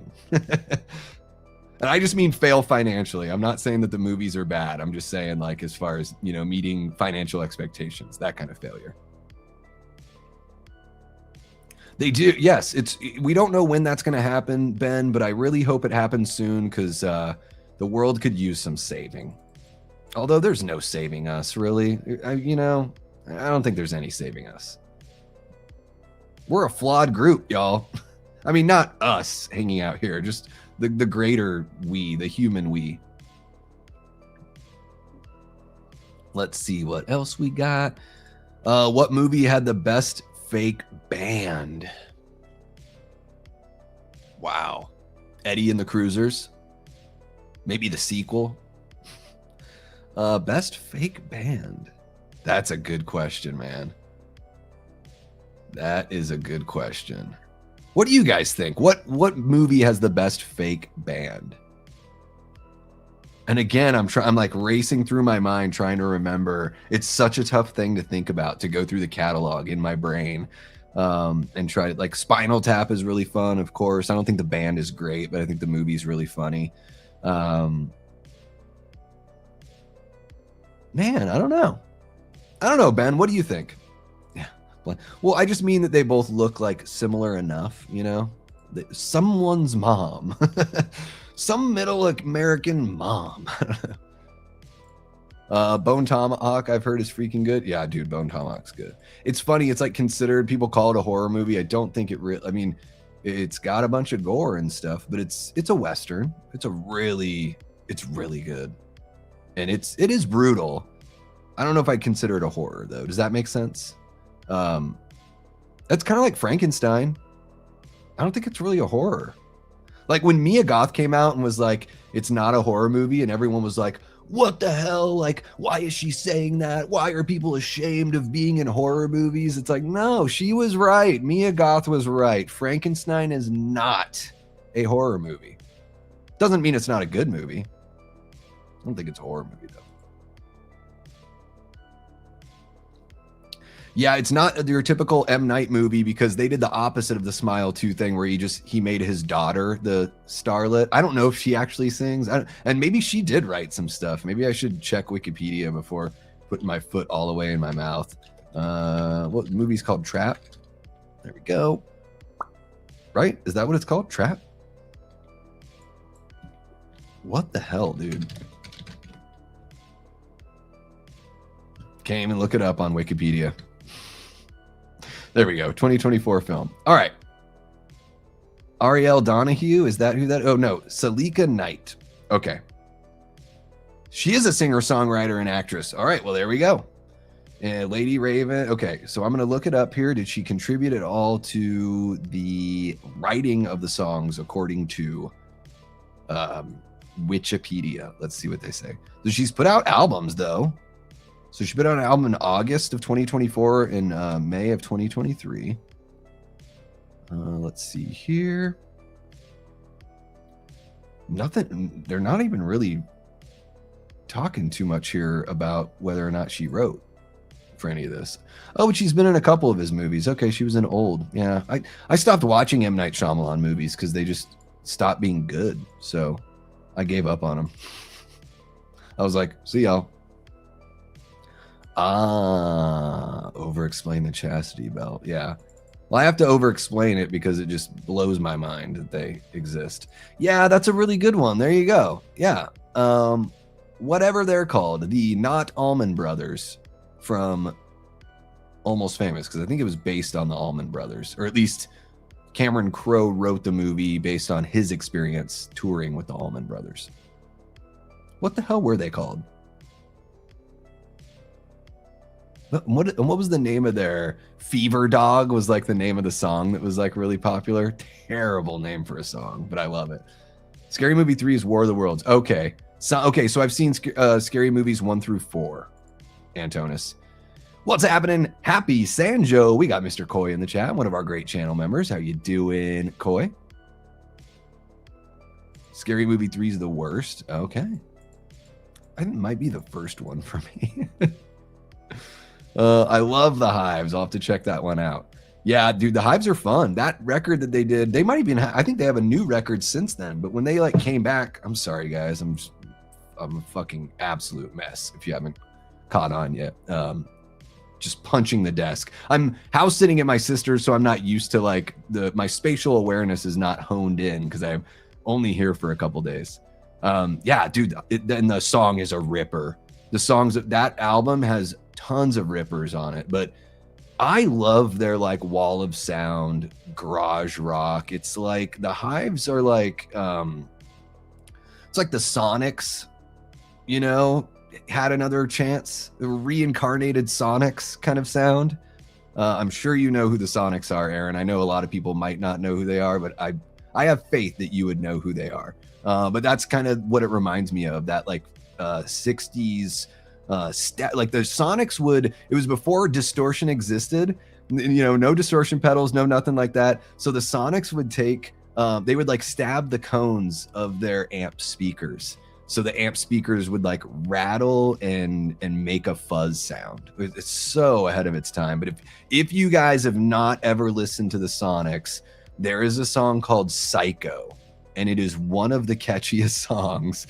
It's like Chubby Checker kind of vibe, but like screaming. When the guy screams Psycho and then literally just screams, I'm gonna look it up. Sonics Psycho.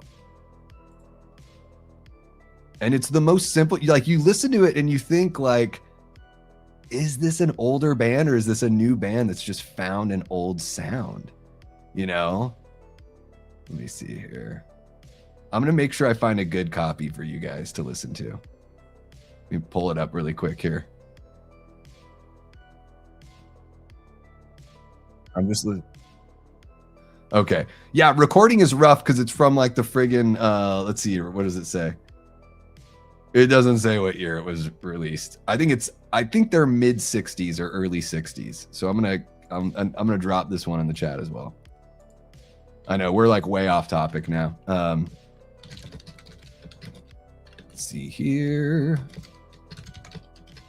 And it's so great that they're called the Sonics because they're from Seattle, and then Seattle ended up having a basketball team called the Supersonics. And I think it was Supersonics because of the airplanes and stuff. But I'm like, is that where the Sonics got theirs too? Because there's a lot of airplanes are constructed there in the Seattle area. Very, very curious about all that, but I have no idea. And even though the internet's right in front of me, I'm not even going to take a look. What's happening? We got Dave Vanderhoff hanging out, 2:30 Eastern Standard Time. Oh yeah, now it is 2:43. Dave, I know your beautiful tombstone is not behind me because I'm house sitting at my sister's. So I just brought what I needed to get the streams going. But guys, that if you've ever seen that tombstone that's over my shoulder in most of my videos, this gentleman, that guy right there, made that tombstone. He makes them for a whole bunch of YouTubers that deserve them, you know what I mean? And they're beautiful. They're really, really well handcrafted items. Yeah, I don't know if I ever saw that one. I saw a review of it. It looked terrible. Ugh. Princey asks, horror-wise, what's a popular movie in the genre that people love but you honestly don't? Like you don't understand the hype, the story, etc. I'm gonna get in trouble if I answer this, Prince. Popular movie in the genre that people love, but I honestly don't. And I don't understand the hype. The Exorcist and The Shining immediately come to mind. It's like, I think they're both really good movies. I just don't ever like find myself thinking like, oh, I want to watch The Exorcist or I want to watch The Shining. I never get the craving. So it's like, I don't think they're bad. I didn't watch those movies and go, why the hell do people like this? But like looking back on it years and years after seeing them, like I saw The Exorcist 30 years ago or something for the first time, and The Shining probably in my late teens or something, early 20s, so close to that as well. And they just didn't like I wasn't like enthused and like blown away. Like I like other Stanley Kubrick movies more than I like The Shining, and I already said enough about The Exorcist as far as like the religious stuff just doesn't like grip me as much. So yeah, I think those are two good examples. I'm trying to think of one that's like a little more modern. I thought like Abigail was okay, but people went batshit over that movie. I saw Abigail at a press screening and the whole audience was like freaking the fuck out. And I was sitting there thinking, am I a jerk that I'm not loving this? Felt like a total jerk for not being like everyone else. It's a weird feeling to have. Okay, I'm going to catch up with you guys here. Oh yeah, there you go. You don't like The Thing. Yeah. Yeah, I mean, I think The Thing is one of the best horror movies of all time. I think it's arguably the greatest horror movie or best made horror movie. I may like Halloween more and watch Halloween more as far as John Carpenter goes, but I think The Thing is a better made movie, if that makes sense. I try to be fair about all that kind of stuff. Yeah, if you like any sort of punk rock or whatever, you probably like Fool's Rush. Yeah. Well, we can certainly have that conversation, Carrie. No, you don't want to see. There's nothing good going on. I need to get back into the habit of working out regularly, so no one wants to see. I just needed to take the jacket off for body temperature reasons. So there you go. I haven't seen that one either. Yeah, I don't know if I want to watch like a 2-hour Zack Snyder zombie movie. Might be a bit too much for me. Yeah, Fight or Flight's fun. Oh yeah, I never saw that. That was, the big chunk of my life where I didn't watch any TV. And I totally forgot that he was in that, but I've heard good stuff about it. Is Penny Dreadful, is that the one that's got all the different like all the different kind of monsters in it and stuff? Batista was great in it. I will say that. Great. Oh, Army of the Dead. Jennifer's Body, Low Shoulder, greatest band ever. Oh my God, Low Shoulder. It's such a bad. I love when they do these like really bad like band names, but like on purpose, and they sound like they could be real band names. I love it. And I just remembered my favorite fake band in film, and hopefully no one else has said it, at least for the comments that I'm seeing here. I don't see that anyone has said it, and it is Josie and the Pussycats from the movie Josie and the Pussycats. Rachel Lee Cook. Oh, fuck me, dude. Whew. Dun, dun, dun, dun. Like, she is the most adorable. Like, just want to cover her in smooches and give her a big old squeeze. She's all that. Josie and the Pussycats. She's in a movie called The Big Empty that no one ever saw that I really like, 29 Palms. Like, I got to the point where I was like renting and watching every one of her movies. There's a movie that she was in called Strike, but it has another name. That's All I Want to Do. Not necessarily a great movie, but fuck, Rachel Lee Cook's in it. It's about like a boarding school or something. She's in Blow Dry with Josh Hartnett doing the worst English accent I've ever heard in my life. Bill Nighy's in that movie too before he really popped off. God, Rachel Lee Cook. Oh yeah. Josie and the Pussycats. That's the best fake band in a movie. Or are we just doing horror movies? But if we're doing all movies, Josie and the Pussycats. Soundtrack's killer. Shout out to Babyface and Adam Duritz from Counting Crows, believe it or not, who wrote a majority of those songs for that movie. And shout out to the singer from Letters to Cleo for providing her voice. She has a great voice and believable coming out of Rachel Lee Cook's lip singing. How about that? Davey, the satanic panic of the 80s was largely just paranoia, but of course there had to be some people who hijacked Satanism and committed horrors. Yeah. Oh, you're talking... Well, no, but I just mean like when you're doing a psycho... It's literally called Psycho Killer. It's just a satanic killer. So I'm just like... We've seen it so much. Like, I don't know. I think you can work like the way Late Night with the Devil worked in the Satanism. Like I thought that was done well. Long Legs, I think, worked in the Satanism like fucking brilliantly, keeping it mysterious, keeping it like private to the Long Legs character. You know, that it's just like we don't really know too much about it.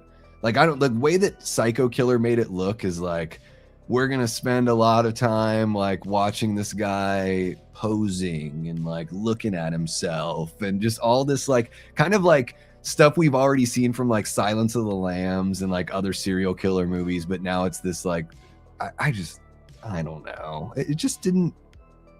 The trailer didn't have a hook. Maybe the movie's got a hook that I don't know about, but the trailer should have a hook, and I didn't. It didn't catch me. Oh yeah, you guys talking about Scotty doesn't know. Yeah, it's pretty funny shit. Eurotrip's funny. It is funny. Be careful what you find with just the word trap. You never know. Yeah. I looked it up on Wikipedia, and when I actually pushed enter, it found it right away. The Luc Besson one. Yeah, I think it came out like last summer in everywhere except for America. And I haven't seen it yet. I've had it on my watch list and I just haven't gotten around to it. But my brother watched it. He really dug it. I think it looks pretty cool. It's got that Caleb Landry, what is his name? Caleb Landry something? Jones? Something like that. He was Banshee in X-Men First Class, and he's playing Dracula here. And I think he's got a good look for it, for sure. And I dig the look of the movie, and I do really enjoy Christoph Waltz as well. So I got to check it out. I do.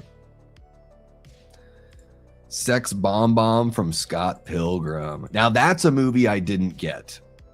But when I watched it, the one time I watched it, I was watching it with this girl I was dating at the time, and a really good guy friend of hers that loved the movie so much, he was like pre-laughing at every joke and like talking about how great it was, like while it was happening. And I'm sitting there thinking, Brandon, I'm just trying to watch the movie, dude. I don't need you to sell it to me in the midst of watching it. And I just sat there thinking, I hate this movie and I kind of hate this guy. Oh, Coy, you're too sweet. Well, you would know because you're rocking a stash as well, right? Yeah. I'm growing the beard back, though. The vote was almost unanimous. It's like 77 to 23%. Out of almost 200 votes on the channel page. So people want the beard back. I feel more comfortable with the beard, but check out this butt chin. Yeah. It's beautiful. It's beautiful. What do we got going on here? I'm saying it. My dreamboat Anne Hathaway should be in a horror movie. Does she like horror? That's the only reason why I can think she hasn't done it yet is because she doesn't care for it. She is a dreamboat, though. She's very pretty. She literally looks, it's so funny that she was in like Princess Diaries and stuff. I'm like, she literally looks like you took all the Disney princesses from like the late 80s to mid 90s and just turned them into a person, because she's got those big like, you know, doe eyes. And I mean like doe like a deer. Doe, a deer. Like that kind of thing. Anya Taylor-Joy, she's kind of got that too. Anya Taylor-Joy like looks, it's so funny. She like kind of looks like a praying mantis, but she is very, very beautiful. It's just a different kind of look, you know? It is interesting. That's a weird one. Like, wow, you look like a bug, but you're beautiful. I know those things don't sound like they play together, but they do in this instance. And I'm probably losing all the ladies in the chat. They're like, oh, this guy's a dick. Doesn't like Scott Pilgrim. Saying Anya Taylor-Joy looks like a praying mantis. Oh, it is Stillwater. Yes, Stillwater with a fever dog. Oh, okay, guys, I might miss some of your chats. I'm just trying to skip through and kind of catch up here. Yeah, dude. I said, baby, it's driving me crazy. It's just very like, there's something quintessentially like 50s, 60s about the Sonics, but then also just like wild and unbridled, you know? Jeffrey Miller hanging out. What's happening, Jeffrey? What are you learning a lot about, though? I'm curious to because I'm just we're all over the place. We did talk horror news, Jeffrey. So if you scroll back or scrub back, you can watch some horror news. But oh my God, guys, we're almost going on 3 hours. This is crazy. This is crazy. This is crazy. This is crazy. Thank you for joining us, Jeffrey. I know I've seen you in here before. Were you kind of brought in by all the Stranger Things content or something? I could be wrong, but I believe you're, relatively new to the community, although I think I have seen you in here before. Thanks for joining us, man. Hope you're doing well. Let's see what else we got going. I am going to skip ahead here. Just don't eat it, Sonic. Great drinks, though. Carrie, I will say this, though. I think their smash burgers are pretty good. I think the triple burger is kind of where it's at. Like, that's all. I could eat like one of those a day, and that's all I'd need. A couple of Daves on the same track there with The Exorcist. No hate. Just, starting to watch the Omen franchise. Only have seen the first so far. I don't really care for it. I like the first Omen. I thought was pretty good. Like that kind of, that's a Richard Donner movie. Man, Richard Donner, look at his IMDb. The diversity of types of films he made in his career is incredible. And the fact that he worked and like put out huge hits and accomplishments in these multiple genres kind of blows my mind. It is crazy when you look at his IMDb. I like the first Omen movie, the first one in the franchise. And then I did like the movie called The First Omen. I don't think I loved it though. But yeah, I haven't seen any of the other movies, Carrie, so you'll have to let me know. I do. There's something about The Shining where it doesn't, not that movies like have to scare me. I just don't feel the dread. I don't know what it is. I think it is a beautiful film. I think it's fascinating. I've watched the documentary Room 237 like twice. So I think Kubrick was almost like he's like the Riddler of filmmaking, like his movies are movies and they have narratives, but they also have like multiple other things that they are saying or could be saying. There's so much open to interpretation, and God bless him, Kubrick didn't ever tell anyone what he meant, what the meaning was. And I think that's good. He made it a point to not try to explain his movies, because he wanted us to be able to continue having these conversations. And I think also at the same time, when you like talk about your own movie or talk about what it's supposed to mean too much, you can probably sound like you've got your head up your ass a little bit. So he was probably wanting to avoid that. But I think like Kubrick's background as a photographer and then moving into filmmaking from there, just his eye was incredible. I mean, we don't have as much of that, or at least we don't have that kind of marquee thing. I think Wes Anderson is kind of like the Kubrick of our time as far as visuals go. A lot of symmetry, a lot of beautiful grand shots, just a lot of like, you really get immersed in the world because of the filmmaking and what's going on with the camera. Wes Anderson's not like Kubrick in almost every other way, but when I watch his movies, they look Kubrickian to me. And I think that's one of the strengths of Wes Anderson. I think Oz Perkins a little bit too. Like I think Longlegs kind of has a Kubrick vibe as well. Love the camera placement, the blocking, the movement or non-movement. Like that shit really gets me going. I dig it. We are not seeing Duncan. He's out at college with my nephew, but very good, Billy. You remembered we were hanging out with Duncan 7 months ago when we were at this location. Yes. Yeah. Adam Brody being an emo dick. Yeah. Okay, cool. I'm glad I was right about it because I haven't seen it and I could have been totally off. I did see We Bury the Dead, Nicholas. It was okay. It's not, I would say there's other movies that have come out, recently that are more worth your time for sure. But it's not a bad movie, but it's just, it didn't really move the needle for me. It's a really funny movie too. Yeah. Yeah. De jour is great too. De jour means friendship. De jour means safety belts. Backdoor lover. Coming in from behind with the lights down low. Yeah, that one too. 10 Things is great. Letters to Cleo is a lot of fun. Yeah. 10 Things is a really fun movie.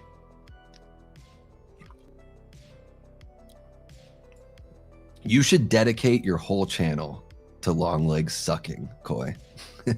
I need like the 45-minute documentary on why it's so bad.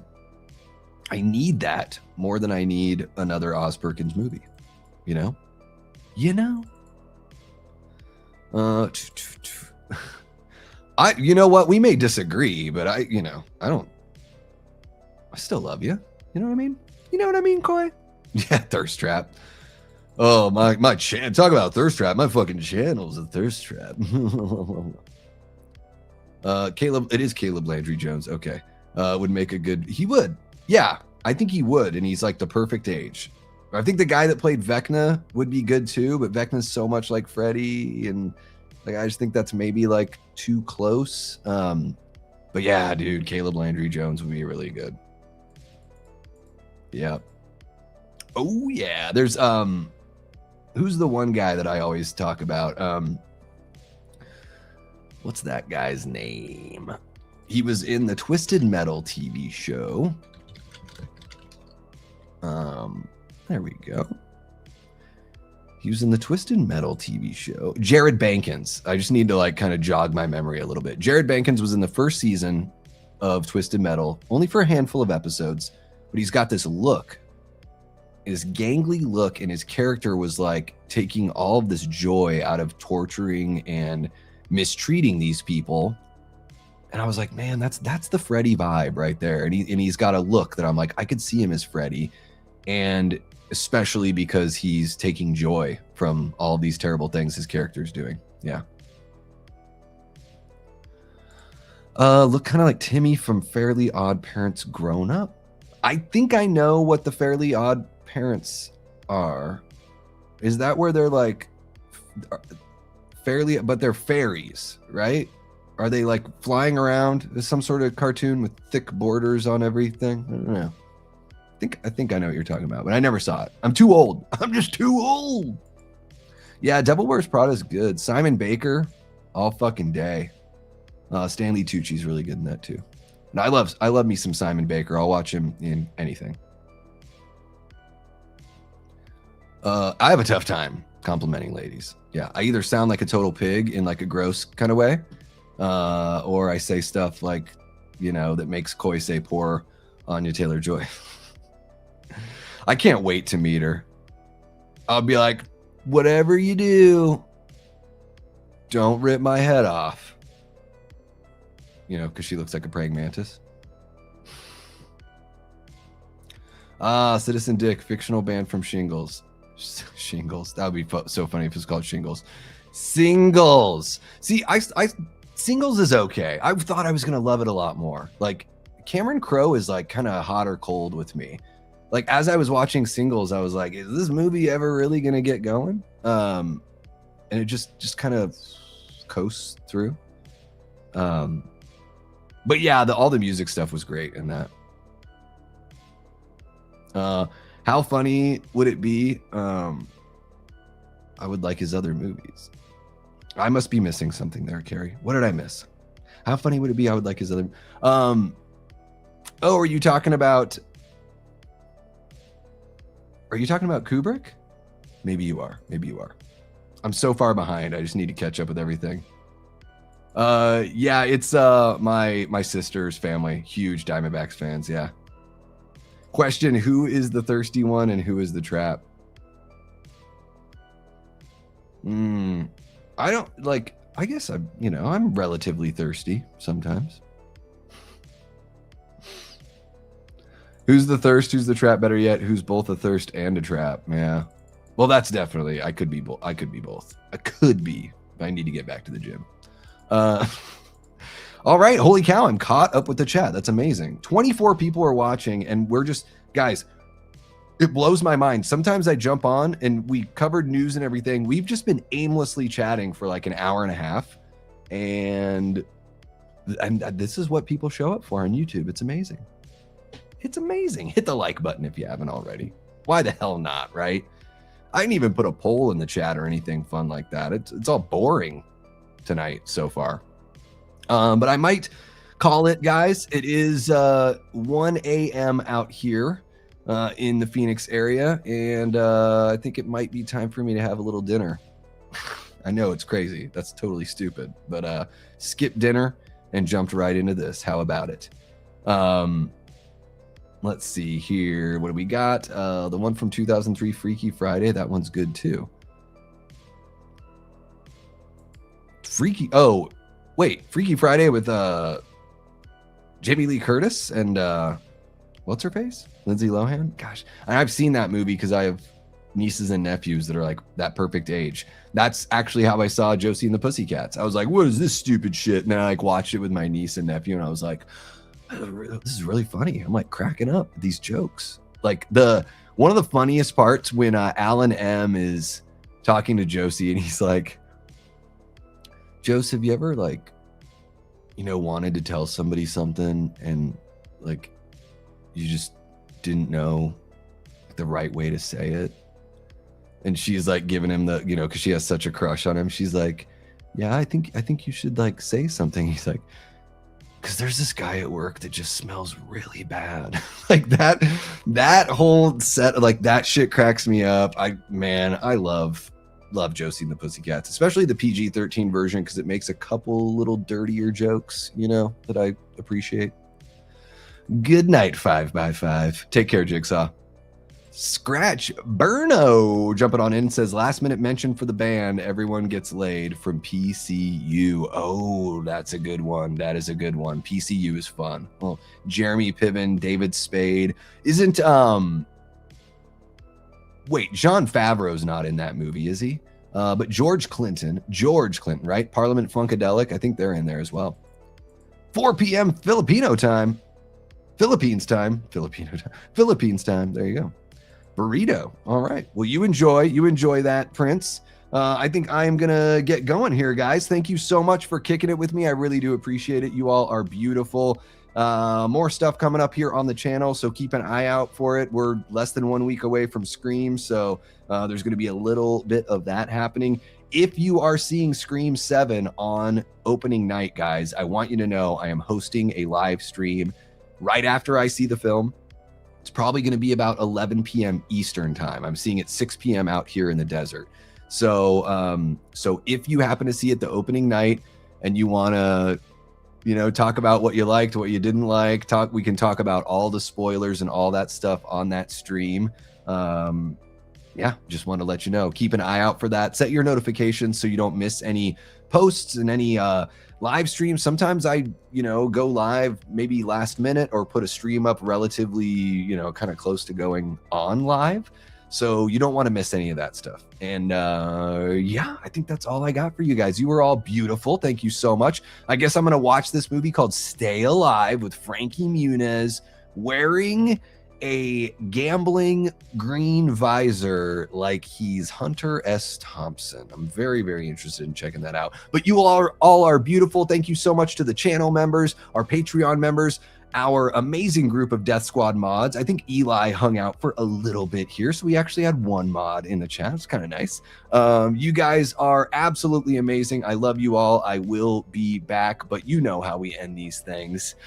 Until next time, I've been and will continue to be Mustachio Davey Deathray. Take care.